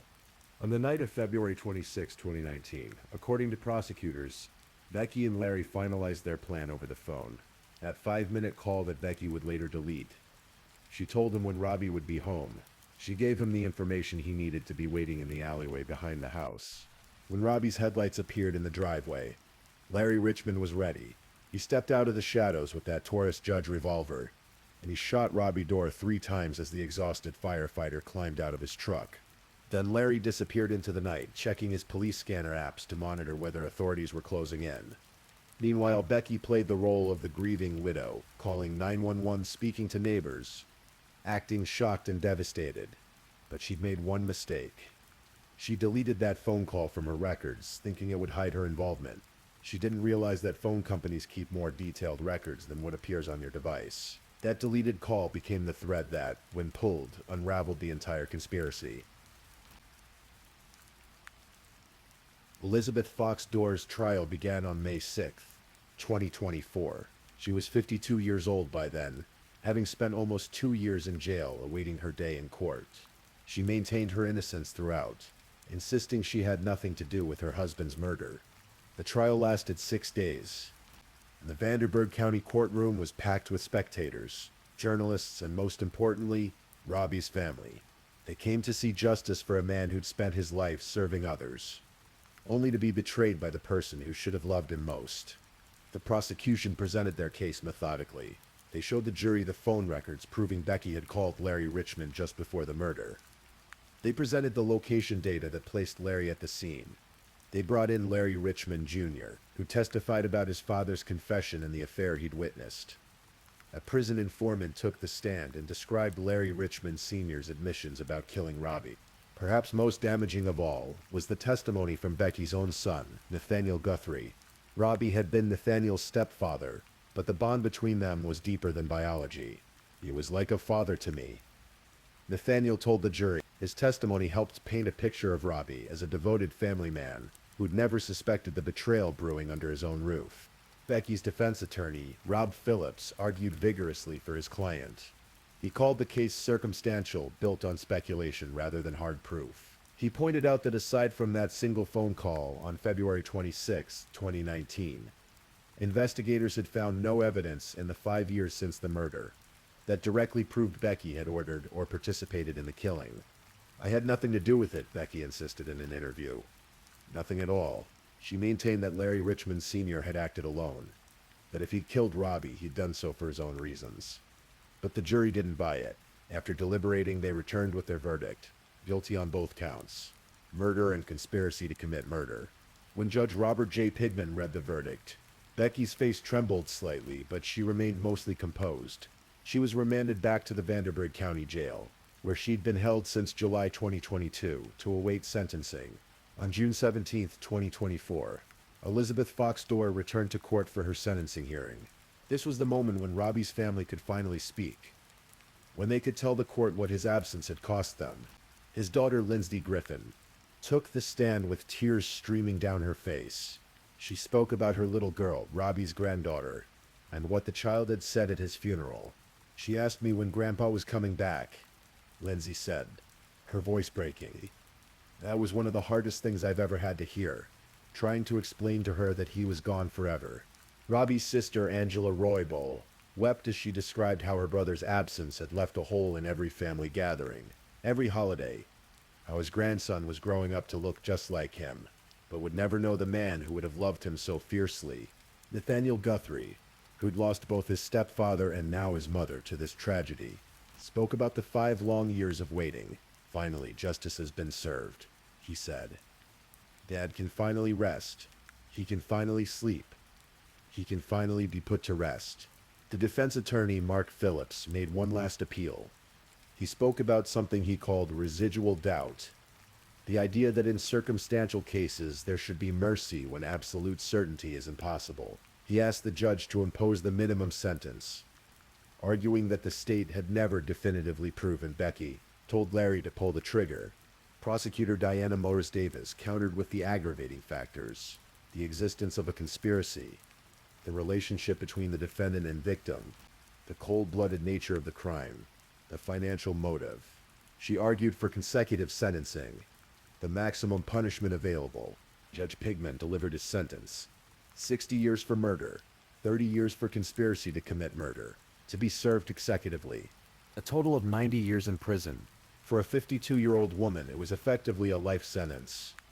Elizabeth Becky Fox Dorr would spend the rest of her days at the Rockville Correctional Facility, separated from her family, her freedom, and any hope of the life she'd apparently tried to secure through murder. Even as she was led away in chains, Becky maintained her innocence. "I am innocent of these crimes," she told the judge. "I never asked anyone to harm or murder my husband." Her attorney filed an appeal, as is standard in such cases, but as of now the conviction stands. There's a coda to this story that remains unwritten. As of late 2024, Larry Richmond Sr. still hasn't faced trial. His case has been delayed multiple times. He continues to plead not guilty from his cell at the Evansville Parole District Jail, where he's been held awaiting his day in court. His trial was recently rescheduled for December 2025. When he finally faces a jury, they'll hear much of the same evidence that convicted Becky Fox Dorr: the phone records, the location data, the buried guns, the testimony from his own son, the admissions to his cellmate. Will he be convicted as Becky was? Only time will tell. But for the people who loved Robbie Dorr, the legal proceedings are almost beside the point. No verdict can bring him back. No prison sentence can restore the years they've lost with him. The Evansville Fire Department dedicated a truck to Robbie's memory.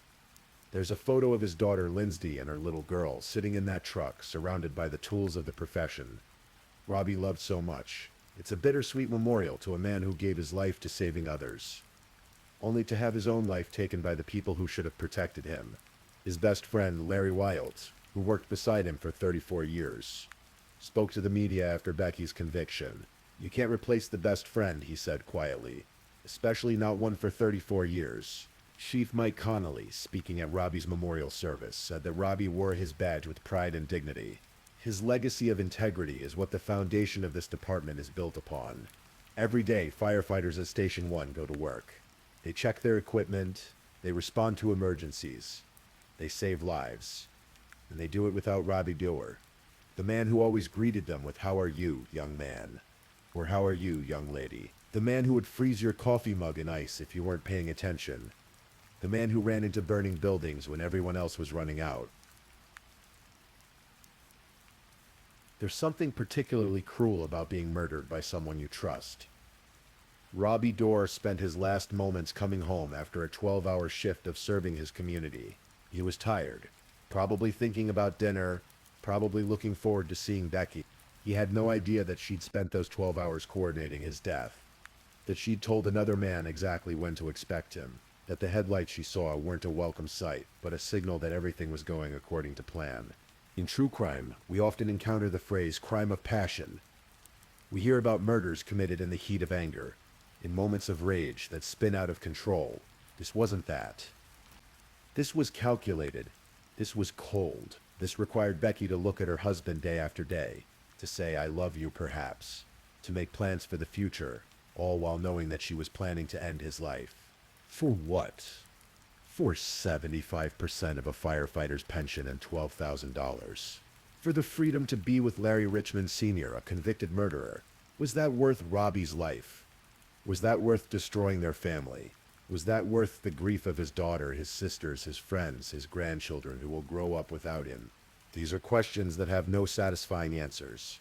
What we know is this: On February 26, 2019, at approximately 7 p.m., a good man came home from work.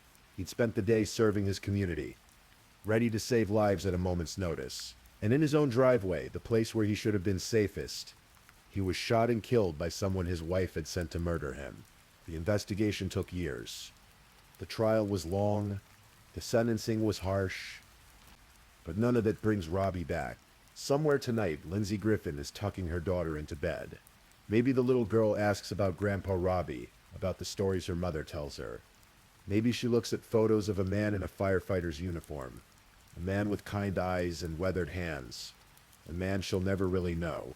Somewhere tonight, Larry Wilds is perhaps thinking about his best friend of 34 years, about all the fires they fought together, all the jokes they shared, all the lives they saved. Somewhere tonight, Elizabeth Fox Dwar is in her cell at Rockville Correctional Facility, insisting still that she's innocent, that this is all a terrible mistake. And somewhere tonight, the memory of Robert F. Dwar, the second firefighter, father-friend, lives on, and the people who loved him and the community he served. His legacy isn't the manner of his death. It's the way he lived. 28 years of service, 28 years of running toward danger, 28 years of putting others first. Take a break, young man, his chief said at his funeral. You deserve it.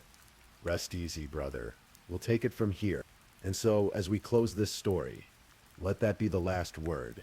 Not about betrayal or murder or conspiracy, but about a man who spent his life saving others, whose memory deserves to be honored, whose loss is still deeply felt by everyone who knew him. Rest easy, Robbie Dwar. Rest easy. Please, if you're still awake, let's move on to our last story. Story 5. Tonight we're going to explore a case that reveals how kindness can sometimes be exploited, how obsession can cloud judgment, and how a generous heart can lead someone down a path they never imagined. This is the story of Dr. Thomas Burchard, a beloved child psychiatrist from Salinas, California, and the woman who called herself Bad Barbie. In the coastal California town of Salinas, there lived a man whose patients remembered him not just for his expertise, but for the magic tricks he performed during their sessions. Dr. Thomas Kirk Burchard wasn't just a psychiatrist. He was someone children trusted, someone who could make them smile even on their darkest days. By 2019, Dr. Burchard was 71 years old. He'd spent 4 decades building his practice, treating children who needed someone to understand them, someone to listen. His colleagues respected him. His patients adored him. After all those years, he'd finally allowed himself to ease into semi-retirement, cutting back to a 4-day work week, not because he wanted to stop helping people. Dr. Burchard could never fully stop, but because he wanted to maintain that balance between care and rest that so many doctors struggle to find. Those who knew him described him as extraordinarily generous, almost to a fault.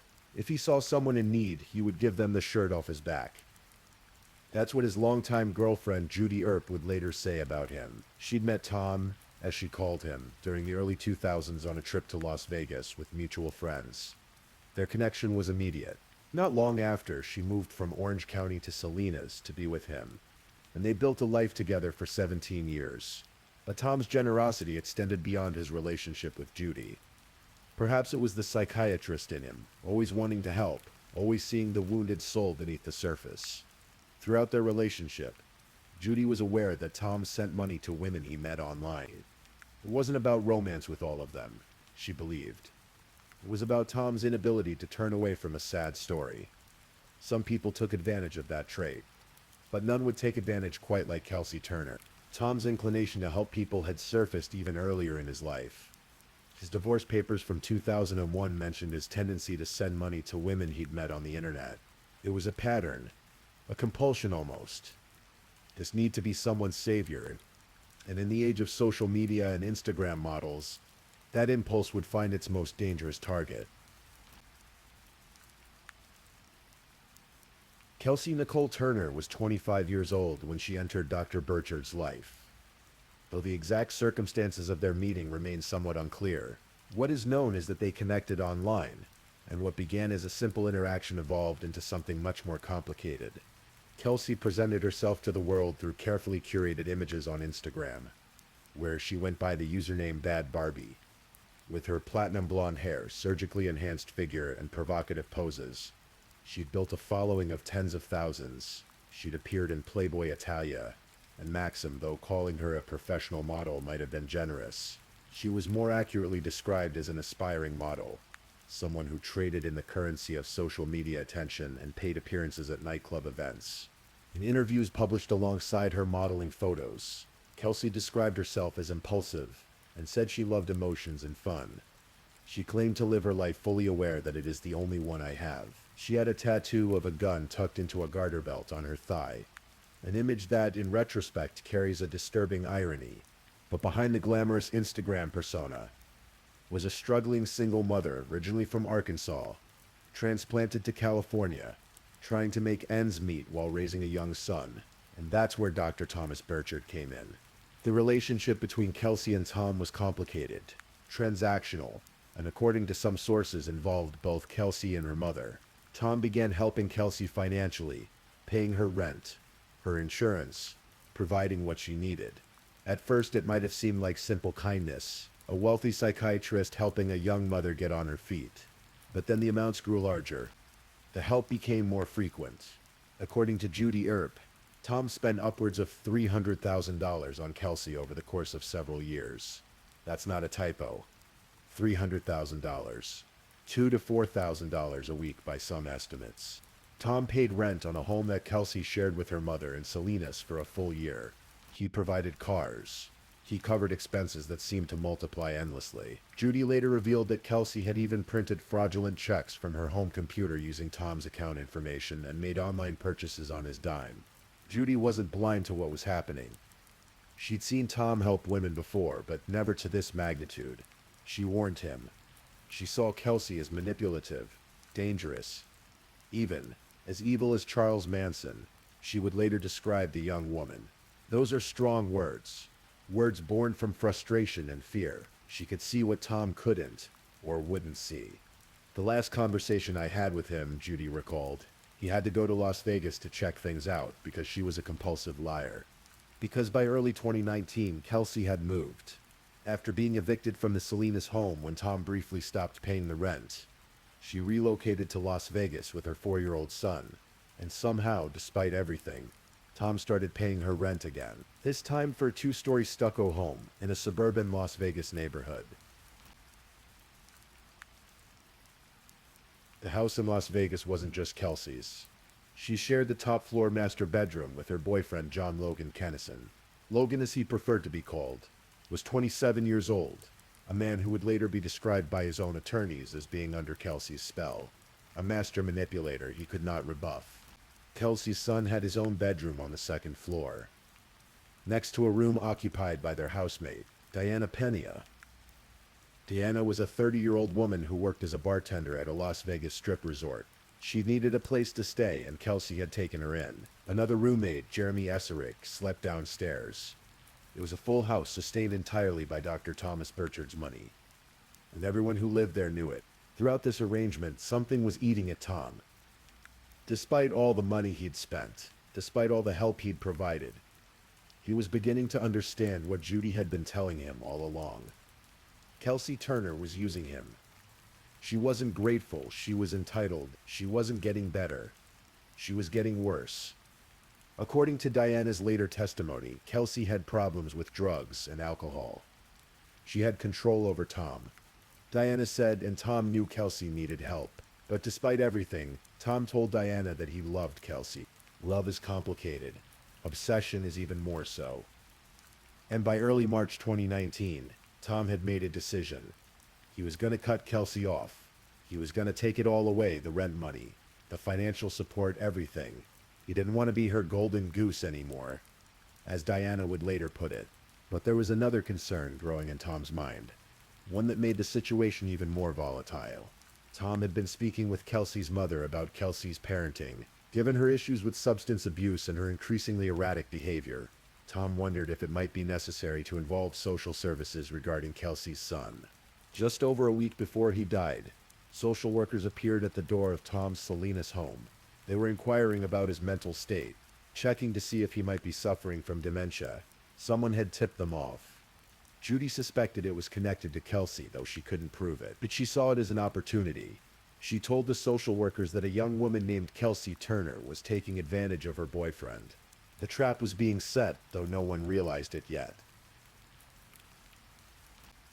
On March 1st, 2019, Dr. Thomas Burchard flew from California to Las Vegas. He hadn't told Kelsey he was coming. This was a surprise visit. A confrontation, really. He needed to see for himself what was happening in that house he was paying for. He needed to check things out, as he'd told Judy. When Tom arrived at the Desert Mesa drive home, he found it full. Kelsey was there with Logan. Diana was there. Jeremy was downstairs. And Kelsey's young son was in his bedroom. We can only imagine what that first conversation was like. Tom had come to deliver difficult news that the money would be stopping, that he couldn't continue supporting this lifestyle. But he'd also come because he was concerned about the child living in that environment. The visit didn't go as planned. Instead of having a rational conversation and returning home, Tom found himself staying at the house. Days passed. March 1st became March 2nd, then March 3rd. Judy, back in Salinas, was growing concerned. Tom wasn't returning her calls the way he normally would. The exact sequence of events over those early March days remains somewhat unclear. What is known is that tensions in the house were rising. Tom was there, in the house he'd paid for, confronting realities that Kelsey didn't want confronted. And Kelsey was growing increasingly angry. It was March 2nd, the day after Tom's arrival, when Diana Pena finished her shift at the casino and needed a ride home. She called Kelsey. Kelsey agreed to pick her up, but when the car arrived, it was Tom who was driving. Kelsey was in the passenger seat. Diana got into the back of the blue Mercedes-Benz C300, the car that Tom had provided for Kelsey. The atmosphere was tense. Tom, unfamiliar with Las Vegas, got lost trying to find his way back to the house. He passed his phone to Kelsey so she could use the GPS. That's when everything went wrong. Kelsey, with Tom's phone in her hands, started going through his messages. She saw things she didn't like. Specifically, she found text message conversations between Tom and her mother. They were discussing the possibility of having Kelsey's son taken away from her. They were talking about custody, about whether Kelsey was fit to parent her child. From the back seat, Diana watched as Kelsey's face changed. The anger that surfaced was immediate and explosive. Kelsey started screaming at Tom. She was kicking him, hitting him, calling him a betrayer. Tom seemed confused, almost dazed. He just kept saying he loved Kelsey and he didn't know why she was acting like that. Diana would later testify. Here was this 71-year-old man who'd spent hundreds of thousands of dollars on this woman, being physically attacked while trying to drive a car. And all he could say was that he loved her. They made it back to the house, but the argument was far from over. If anything, it intensified once they were behind closed doors. Inside the house, Kelsey's rage continued to build. She wasn't just angry about the text messages with her mother. She was furious about the possibility of losing control. Control over the money, control over her situation, control over her son. In her mind, Tom wasn't trying to help her. He was trying to destroy her. Diana, watching this unfold, felt her first flutter of real fear. Kelsey wasn't just yelling anymore. She was making threats. She said she was going to call Tom's employer, the hospital where he worked, and tell them that he had child pornography on his phone. Let that sink in for a moment. Tom Burchard, a child psychiatrist who had spent 40 years helping children, was being threatened with an accusation that could destroy everything he'd built. An accusation that was completely false, as investigators would later confirm. Not a single image, not a single file of anything inappropriate was ever found on any of Tom's devices. But Kelsey knew exactly what she was doing. For a man whose entire life was dedicated to helping children, even the accusation would be devastating. The mere suggestion, if made public, would end his career, ruin his reputation, possibly lead to legal trouble. It was the nuclear option, and Kelsey was wielding it like a weapon. Tom seemed bewildered. He kept trying to understand why Kelsey was acting this way, kept professing his love for her, kept trying to calm the situation.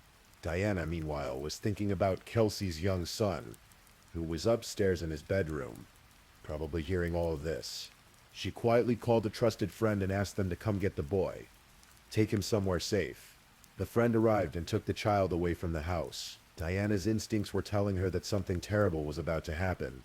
At some point during the escalating chaos, Tom retreated upstairs to one of the bedrooms, probably seeking safety, probably hoping that if he removed himself from the situation, things would calm down. He locked the door behind him. But Logan Kennison wasn't about to let Tom hide. With Kelsey's encouragement, her demands, really, Logan went after him. Diana heard footsteps pounding up the stairs. She heard a crash as Logan broke down the door, literally splitting it in half. And then she heard the sounds that would haunt her forever. Logan had grabbed a baseball bat. Inside that upstairs bedroom, he began beating Thomas Burchard. Diana screamed for them to stop, to calm down, but her voice was drowned out by the sounds of violence. When it finally quieted, Logan emerged from the room. He was covered in blood. I'd never been so scared in my life. Diana would later tell investigators, "It's just like real terror." And then I just kind of went numb. I just turned around and started washing dishes. Because that was the only thing I could do to calm down. It's a haunting image. It's Diana standing at the kitchen sink, washing dishes in a robotic trance, while upstairs a man lay bleeding and broken. Initially, there was discussion about taking Tom to the hospital. Diana pushed for this. Tom was still alive, still conscious, though badly injured. They got him to the car, and as they were preparing to leave, Tom asked for his jacket. It was then that he looked at Diana and said something she would never forget. "You know they're going to kill me." Tom knew. Even in his battered state, even with his injuries, he understood what was coming, and he was right. Kelsey and Logan went back into the house, leaving Tom in the car. When they returned, their plans had changed. They weren't taking him to the hospital. Instead, they ordered Diana to go upstairs and clean up the blood, the evidence of what had happened in that bedroom. Diana went upstairs. She started cleaning, her hands shaking, her mind trying to process what was happening. She didn't see Tom again after that. She didn't see what Logan and Kelsey did in the garage where they took him next. According to Diana's later testimony to the grand jury, while she was upstairs cleaning the bedroom, Tom was taken to the garage. That's where Logan finished what he'd started. Diana testified that Logan used a gun to beat Tom. The medical examiner would later determine that Tom died from blunt force trauma to the head. The injuries were catastrophic. When grand jurors were later shown photographs of Tom's wounds, they gasped. "Jesus Christ," one said. "Oh my God," said another. Tom's face, neck, arms, and upper chest were covered in bruises, cuts, and scrapes. He had defensive wounds on his arms. Evidence that he'd tried to protect himself, tried to fight back. Part of his ear was missing. This wasn't a quick death. This was prolonged, brutal, savage. And through it all, according to the evidence presented at trial, Kelsey was there, encouraging Logan, fueling his violence with her own rage. Diana, still upstairs, could hear sounds from the garage, but tried not to think about what they meant.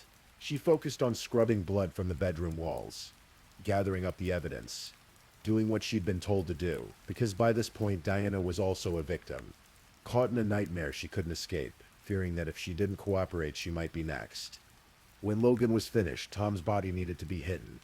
The solution was both practical and horrifying. They would put him in the trunk of Kelsey's Mercedes, the very car that Tom had provided for her. They wrapped Tom's body in bedding. They included the baseball bat that had been used to strike him. They added his credit card, perhaps without thinking, perhaps not caring. Then they stuffed it all into the trunk of the blue Mercedes-Benz C300. Latex gloves and cleaning supplies were scattered throughout the house. Blood had soaked into the garage floor, despite their attempts to clean it up. The broken bedroom door hung in pieces. The evidence of what had happened was everywhere. If you knew where to look, that night or early the next morning, the exact timeline remains somewhat unclear. The Mercedes was driven out of the Las Vegas suburbs east toward Lake Mead. The desert roads out there are long and empty, the kind of place where a person could abandon a car and reasonably expect it wouldn't be found for days, maybe weeks. The car was left on a dirt road off State Route 47 near the Lake Mead National Recreation Area. Before leaving, someone threw a rock through one of the windows, perhaps to make it look like the car had been vandalized or broken into, perhaps just as a final act of destruction. Then Kelsey, Logan, and Diana fled. They drove back to California, to Stockton. where Kelsey had connections. They were on the run now, though from Diana's perspective, she was more hostage than accomplice. On March 7th, 2019, 5 days after Tom had been killed, a man was driving through the desert area near Lake Mead with his children. He noticed a blue Mercedes-Benz sitting alone on a dirt road, one of its windows broken. Something about it seemed wrong. He called the police. Officers arrived and approached the vehicle cautiously. They detected a foul smell immediately, a smell that experienced officers recognized instantly as the scent of death. When they opened the trunk, they found Thomas Burchard's body wrapped in bedding, decomposing in the Nevada heat. Back in Salinas, Judy Earp had been growing increasingly frantic. Tom was supposed to have returned from Las Vegas days earlier. He hadn't gotten off his flight. He wasn't answering his phone. This wasn't like him. Despite their complicated relationship and the issues with Kelsey Turner, Tom had always stayed in touch with Judy. His silence was deafening. When police contacted her to say they'd found a body in a car registered to Kelsey Turner, Judy's worst fears were confirmed. Tom was gone. The man who had loved too much, helped too freely, seen the good in people even when they didn't deserve it. He was dead. The investigation moved quickly. The Mercedes was registered to Kelsey Turner. Tom Burchard's credit card was in the trunk with his body. The trail led directly to the house on Desert Mesa Drive. Detective Matthew Dosh was assigned to the case. When he arrived at the Desert Mesa Drive house, he spoke with the landlord, who confirmed what investigators already suspected. Thomas Burchard paid the rent on this property. The house appeared abandoned. Inside, Dosh found cleaning supplies everywhere, clear evidence of an attempted cleanup. The broken door in the upstairs bedroom told a story of forced entry. Blood evidence remained despite the cleaning efforts. Particularly in the garage, footprints tracked through it. More cleaning supplies were scattered around. In one of the bedrooms, investigators found items bearing Logan Kennison's name. Blue and white bath towels at the house matched a towel found with Tom's body in the trunk of the Mercedes. The forensic connections were piling up when fingerprints from the car were analyzed. They came back as matches for Diana Pena and Logan Kennison. The circle was tightening, but where were the suspects? The house was empty. Kelsey, Logan, and Diana had vanished. It didn't take long to track them down. By March 21st, FBI agents and Las Vegas police located Kelsey Turner in Stockton, California. She was arrested without incident, though media reports noted she appeared shocked, as if she hadn't really believed this day would come.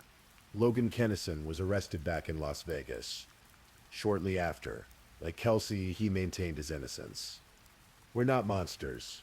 We didn't do it," he would later tell Access Hollywood in one of those ill-advised interviews that suspects sometimes give while awaiting trial.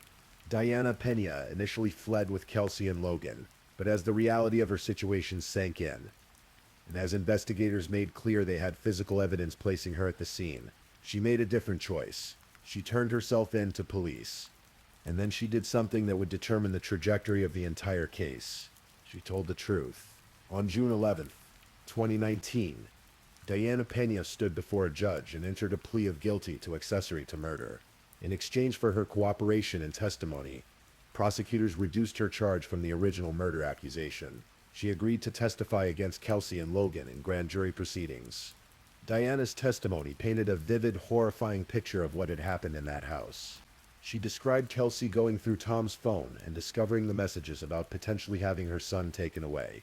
She recounted the escalating violence, Kelsey's demands that Logan knock Thomas out, the broken door, the baseball bat, Logan emerging covered in blood.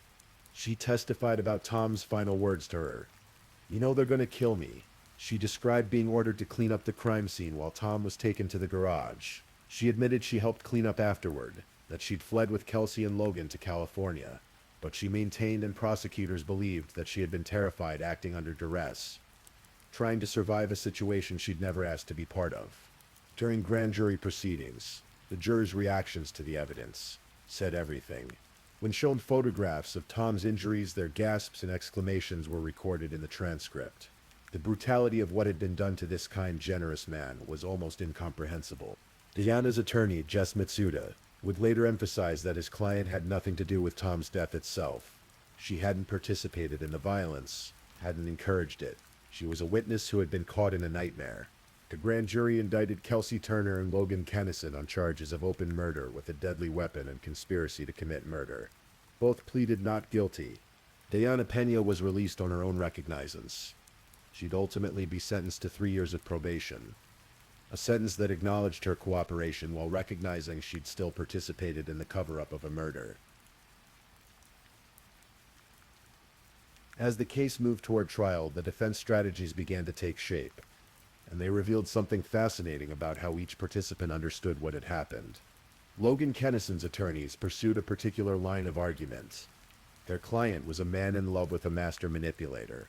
Logan's error in judgment was becoming entangled with a master manipulator he could not rebuff, they wrote in court documents. He was also in love with her. Logan's violence, thus, was a crime of passion. Turner's frenzy fueled him. Her frenzy and calls for bloodlust sealed Dr. Burchard's unjustified fate. It was an attempt to paint Logan as a weapon wielded by Kelsey, as if his hands had delivered the blows. But her will had guided them. Whether this was true, partially true, or a convenient legal fiction is something each person must decide for themselves. Kelsey's defense, meanwhile, focused on casting doubt on Diana's testimony, suggesting she had reasons to lie, pointing to the lack of physical evidence directly connecting Kelsey to the act of killing Tom. After all, it was Logan's fingerprints in the car. Logan who had wielded the bat. Logan who had been covered in blood. But the prosecution had a different narrative, one supported by Diana's testimony and the evidence. This wasn't a crime of passion. This was a murder motivated by greed and rage. When Tom threatened to cut off Kelsey's financial support, when he threatened her lifestyle and potentially her custody of her son, Kelsey decided he had to die. She'd orchestrated it, encouraged it, participated in it. Initially, prosecutors considered seeking the death penalty for both Kelsey and Logan, but ultimately they decided against it. Perhaps they felt the evidence, while strong, didn't meet the highest bar. Perhaps other factors influenced the decision. Either way, the death penalty was taken off the table. The case would take years to move through the court system. COVID-19 pandemic delays added to the normal sluggishness of criminal proceedings. Kelsey and Logan both remained in custody, unable to make bail. In July 2022, more than 3 years after Tom's murder, Logan Kennison made a decision. He would accept a plea deal. He pleaded guilty to second-degree murder with a deadly weapon and conspiracy to commit murder. On the day of his sentencing, Judge Joe Hardy handed down a sentence of 18 to 45 years in prison. Logan would be eligible for parole after serving 18 years, meaning if granted parole at the earliest possible date, he'd be in his mid-40s when released. The judge's comments suggested he believed Logan had been influenced by Kelsey, that perhaps in different circumstances, with a different woman, Logan wouldn't have committed murder, but that didn't excuse what he'd done. A man was dead. A beloved psychiatrist who'd spent his life helping children had been brutally beaten to death. Someone had to answer for that. With Logan's plea, attention turned fully to Kelsey Turner. Kelsey's trial was scheduled for November 2022. As the date approached, her attorneys and prosecutors engaged in negotiations. The evidence against Kelsey was substantial. Diana's eyewitness testimony, the forensic evidence, Logan's confession, the paper trail of financial manipulation. But trials are unpredictable. Juries can be sympathetic to attractive young women. Reasonable doubt is a high bar for prosecutors to clear. A deal was proposed. Kelsey would enter what's called an Alford plea to second-degree murder. An Alford plea is a unique legal mechanism that allows a defendant to maintain their innocence while acknowledging that the prosecution has enough evidence to likely secure a conviction. Essentially, it's saying, I didn't do this, but I recognize that a jury would probably find me guilty based on the evidence. So I'm pleading guilty to avoid trial. For Kelsey, the benefit was clear. The plea deal guaranteed she'd be eligible for parole after 10 years. Without the deal, if convicted at trial of first-degree murder, she could have faced life in prison without the possibility of parole. On November 9th, 2022, Kelsey Turner signed the plea agreement. She would be sentenced to 10 to 25 years in prison with the possibility of parole after serving the minimum 10 years. January 10th, 2023. The Clark County Courthouse in Las Vegas. This was the day Kelsey Turner would formally be sentenced for her role in Thomas Burchard's murder. The courtroom was full. Media covered the event extensively. The Playboy model murder case, as headlines called it, had captured public attention. Kelsey, now 29 years old, appeared in court wearing jail clothing, her Instagram glamour stripped away by years in custody. Chief Deputy District Attorney Pamela Weckerly presented the case for the prosecution. She outlined the evidence: Tom's battered body in the trunk, the baseball bat, the cleaned-up crime scene, Diana's testimony about Kelsey ordering Logan to attack Tom, the false accusations of child pornography that Kelsey had wielded as a weapon. Directly emphasized the premeditation, the cold calculation. This wasn't a sudden fit of rage. Kelsey had threatened Tom, encouraged Logan's violence, participated in covering up the crime, and fled the scene. But the most powerful moment came when Judy Earp was allowed to address the court. Kelsey's defense team had tried to block Judy from speaking, filing an objection, but the judge overruled them. Judy had earned the right to be heard. Through tears, Judy spoke about Tom, about his kindness, his generosity, his love for helping people. She spoke about the 17 years they'd spent together, about the life they'd built. "My whole world was viciously ripped from me," she said. Then she turned to Kelsey's actions. She accused Kelsey of printing fraudulent checks on her home computer, using Tom's account information. She spoke about the online charges Kelsey had made. The number kept coming back. $300,000, maybe more. That's how much Tom had given Kelsey. Not loaned, given. Because of his generous nature, I never realized such evil existed in this world until this happened, Judy told the court. She described her fear that even after Kelsey served time, she might be released one day. "I do not want to spend the rest of my life constantly worrying and always looking over my shoulder if or when she is granted parole." Throughout all of this, Kelsey Turner cried. She was tearful in court. Her face reddened, but she made no statement. Her attorney, Ashley Sisolak, spoke on her behalf, arguing that the plea deal was the best resolution to the case, that it allowed Kelsey to take responsibility while preserving her ability to eventually rebuild her life. Judge Carly Kearney delivered the sentence, 10 to 25 years in prison. Kelsey would serve her time at the Florence McClure Women's Correctional Center in Nevada. In theory, she could appear before the parole board after serving 10 years. Sometime around 2020, whether parole would be granted was another question entirely. Kelsey was also ordered to pay thousands of dollars in legal fees, a final, almost symbolic reminder that actions have consequences. As Kelsey was led out of the courtroom back to begin serving her sentence, one had to wonder, did she understand what she'd done? Did she grasp the magnitude of taking a human life? Or in her mind, was she still the victim somehow, still bad Barbie, who'd been wronged by a system that didn't understand her? Diana Pena's sentencing came later. In February 2023, Judge Joe Hardy sentenced her to probation not exceeding 3 years. Considering the facts and circumstances of the case and how it unfolded, I think probation was the right choice, her attorney Jess Matsuda said. Diana had cooperated fully with prosecutors. She'd testified truthfully. She'd helped secure convictions against the two people most responsible for Tom's death. While she'd participated in the cover-up, she hadn't participated in the violence itself. The justice system recognized that distinction. For Judy Earp, no sentence could bring Tom back. In interviews after the sentencing, she spoke about trying to move forward, trying to find meaning in the tragedy. She'd become an advocate for victims' families, wanting to ensure Tom's story wasn't forgotten. She thought about Tom's patients, all those children he'd helped over 40 years of practice. She thought about the magic tricks he'd performed, the way he'd made kids smile even when they were struggling. That legacy, at least, couldn't be taken away. In the months and years following the sentencing, as details of the case became public through court documents and media reports, people struggled to understand a fundamental question: why? Why did Kelsey Turner, a young woman who could have started over, who could have built a life without Tom's support, choose murder instead? Why did Logan Kennison, a man with no prior history of violence, beat a 71-year-old man to death? The simple answer is greed and rage.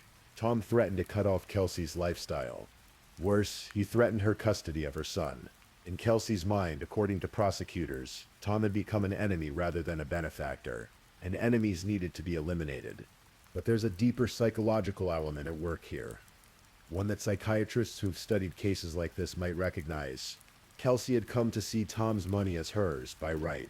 His generosity had created an expectation, an entitlement, When he threatened to take it away, it felt like theft to her, like he was stealing from her, not like he was simply stopping his voluntary support. This is a phenomenon that sometimes occurs in relationships where one party is entirely financially dependent on another. The dependent party begins to feel that they've earned the support through their mere presence, through the relationship itself. Taking away that support feels like a violation, an attack. Add to that the very real fear of losing her child. And you have a person who felt cornered, desperate, willing to do anything to maintain control of her situation. As for Logan, his attorneys may have been right that he was under Kelsey's influence. Love, or what passes for love, can make people do terrible things. But ultimately, Logan made his own choices. He broke down that door. He wielded that bat. He delivered those fatal blows. Whatever Kelsey's influence, Logan's hands did the violence. Let's end by returning to where we began, with Thomas Burchard himself. In the media coverage of his murder, Tom was often portrayed as a victim of his own kindness, as someone whose generosity was exploited. And while that's true, it's not the complete picture. Tom Burchard was a complex person. His ex-wife had mentioned in divorce proceedings that he sent money to women he met online, suggesting this wasn't an isolated incident with Kelsey, but rather a pattern. He maintained a 17-year relationship with Judy Earp, while simultaneously developing an intimate relationship with Kelsey Turner that he hid from Judy for quite some time. He was a man who wanted to be needed, who wanted to be a savior. That impulse led him to help countless children over 4 decades of psychiatric practice. It led him to perform magic tricks in therapy sessions, to make vulnerable kids feel safe and understood. Those were the positive manifestations of his need to help. But the same impulse also made him vulnerable to manipulation. It led him to send hundreds of thousands of dollars to a woman who saw him not as a person, but as a resource. It led him ultimately to that house in Las Vegas where he would draw his last breath. The tragedy of Thomas Burchard is that his greatest strength and his fatal weakness were the same thing. His generosity, his inability to turn away from someone who needed help or claimed to need help. His patients will remember him as Dr. Burchard, the kind psychiatrist who made them laugh. Judy will remember him as Tom, her partner of 17 years. Kelsey Turner may remember him, if she allows herself to remember honestly, as the man whose life she destroyed for money and control. As of today, Kelsey Turner remains incarcerated at the Florence McClure Women's Correctional Center in Nevada. She will be eligible for parole in 2029, though there's no guarantee she'll be granted it. At her parole hearing, if she reaches it, the board will consider many factors: her behavior in prison, whether she's shown genuine remorse, whether she still poses a danger to society. Logan Kennison is serving his sentence at a Nevada state prison. He won't be eligible for parole until he's served 18 years, putting his earliest possible release date sometime in the 2040s. He'll be middle-aged by then, his 20s and 30s spent behind bars for a crime committed in service of a woman who may not even remember his name by the time he's released. Diana Pena completed her probation. She cooperated fully with authorities, testified truthfully, and by all accounts has tried to move forward with her life, forever changed by those terrible days in March 2019, when she witnessed a murder unfold in real time. Judy Earp continues to live in Salinas, California, in the home she once shared with Tom. She's spoken publicly about the case, wanting people to understand who Tom really was. Not just a victim, but a three-dimensional person with strengths and flaws. Someone who loved deeply and gave freely, sometimes too freely. Tom's son from his previous marriage has largely stayed out of the public eye, grieving privately for a father whose final years were consumed by an obsession that cost him everything. And Kelsey's son, the little boy who was living in that house, who was taken away by Diana's friend before the worst of the violence occurred, is being raised elsewhere now, shielded from the full knowledge of what his mother did. One day he'll be old enough to understand. One day he'll have to reconcile the image of his mother with the reality of her crime. The murder of Thomas Burchard is a story about many things. It's about generosity exploited. It's about obsession and manipulation. It's about the dangers of creating relationships built on financial dependence rather than genuine connection. It's about rage unleashed and lives destroyed. But perhaps most fundamentally, it's a reminder that kindness, while virtuous, must be tempered with wisdom. Tom Burchard wanted to help people, wanted it so badly that he ignored every warning sign, every red flag, every indication that Kelsey Turner was using him. He saw what he wanted to see, a young mother who needed support, someone he could save. Kelsey Turner saw what she wanted to see, a wealthy older man who would fund her lifestyle indefinitely, who wouldn't dare cut her off because he was too invested, too emotionally entangled. When she realized he would dare, when she understood that the money might stop, she made a choice that destroyed multiple lives. Tom's her own, Logan's, Diana's, and most tragically, her son's. Judy Earp's words at sentencing captured something essential. I never realized such evil existed in this world until this happened. That's what cases like this force us to confront, the reality that evil isn't always monstrous and obvious. Sometimes it wears a pretty face and posts glamorous photos on Instagram. Sometimes it looks like a young mother who needs help. Sometimes it hides behind tears in a courtroom. Thomas Kurt Burchard was 71 years old when he died. He'd spent 40 years helping children, decades building a life and a practice, years loving Judy Earp. All of it ended on a garage floor in Las Vegas, at the hands of people he'd tried to help. As you drift off to sleep tonight, perhaps think about Tom not as a cautionary tale, not as a victim of his own kindness, but as a reminder that we're all vulnerable in some way. We all have blind spots. We all want to believe in the goodness of others, even when evidence suggests otherwise. Tom believed in Kelsey's goodness longer than he should have. And it cost him everything. Rest in peace, Dr. Thomas Burchard. May your patients remember your magic tricks. May your loved ones remember your gentle heart. And may your story remind us all that generosity should never come at the cost of our own safety and well-being. That concludes tonight's story. The case of Dr. Thomas Burchard and Kelsey Turner, the tragedy born of manipulation, greed, and violence. Thank you for listening to tonight's true crime story. Rest peacefully knowing that another story awaits you next time, ready to accompany you on another journey toward restorative sleep. But if you're still awake, don't forget to like and subscribe so you don't miss our next true crime stories. And until next time, stay safe and take care. Good night.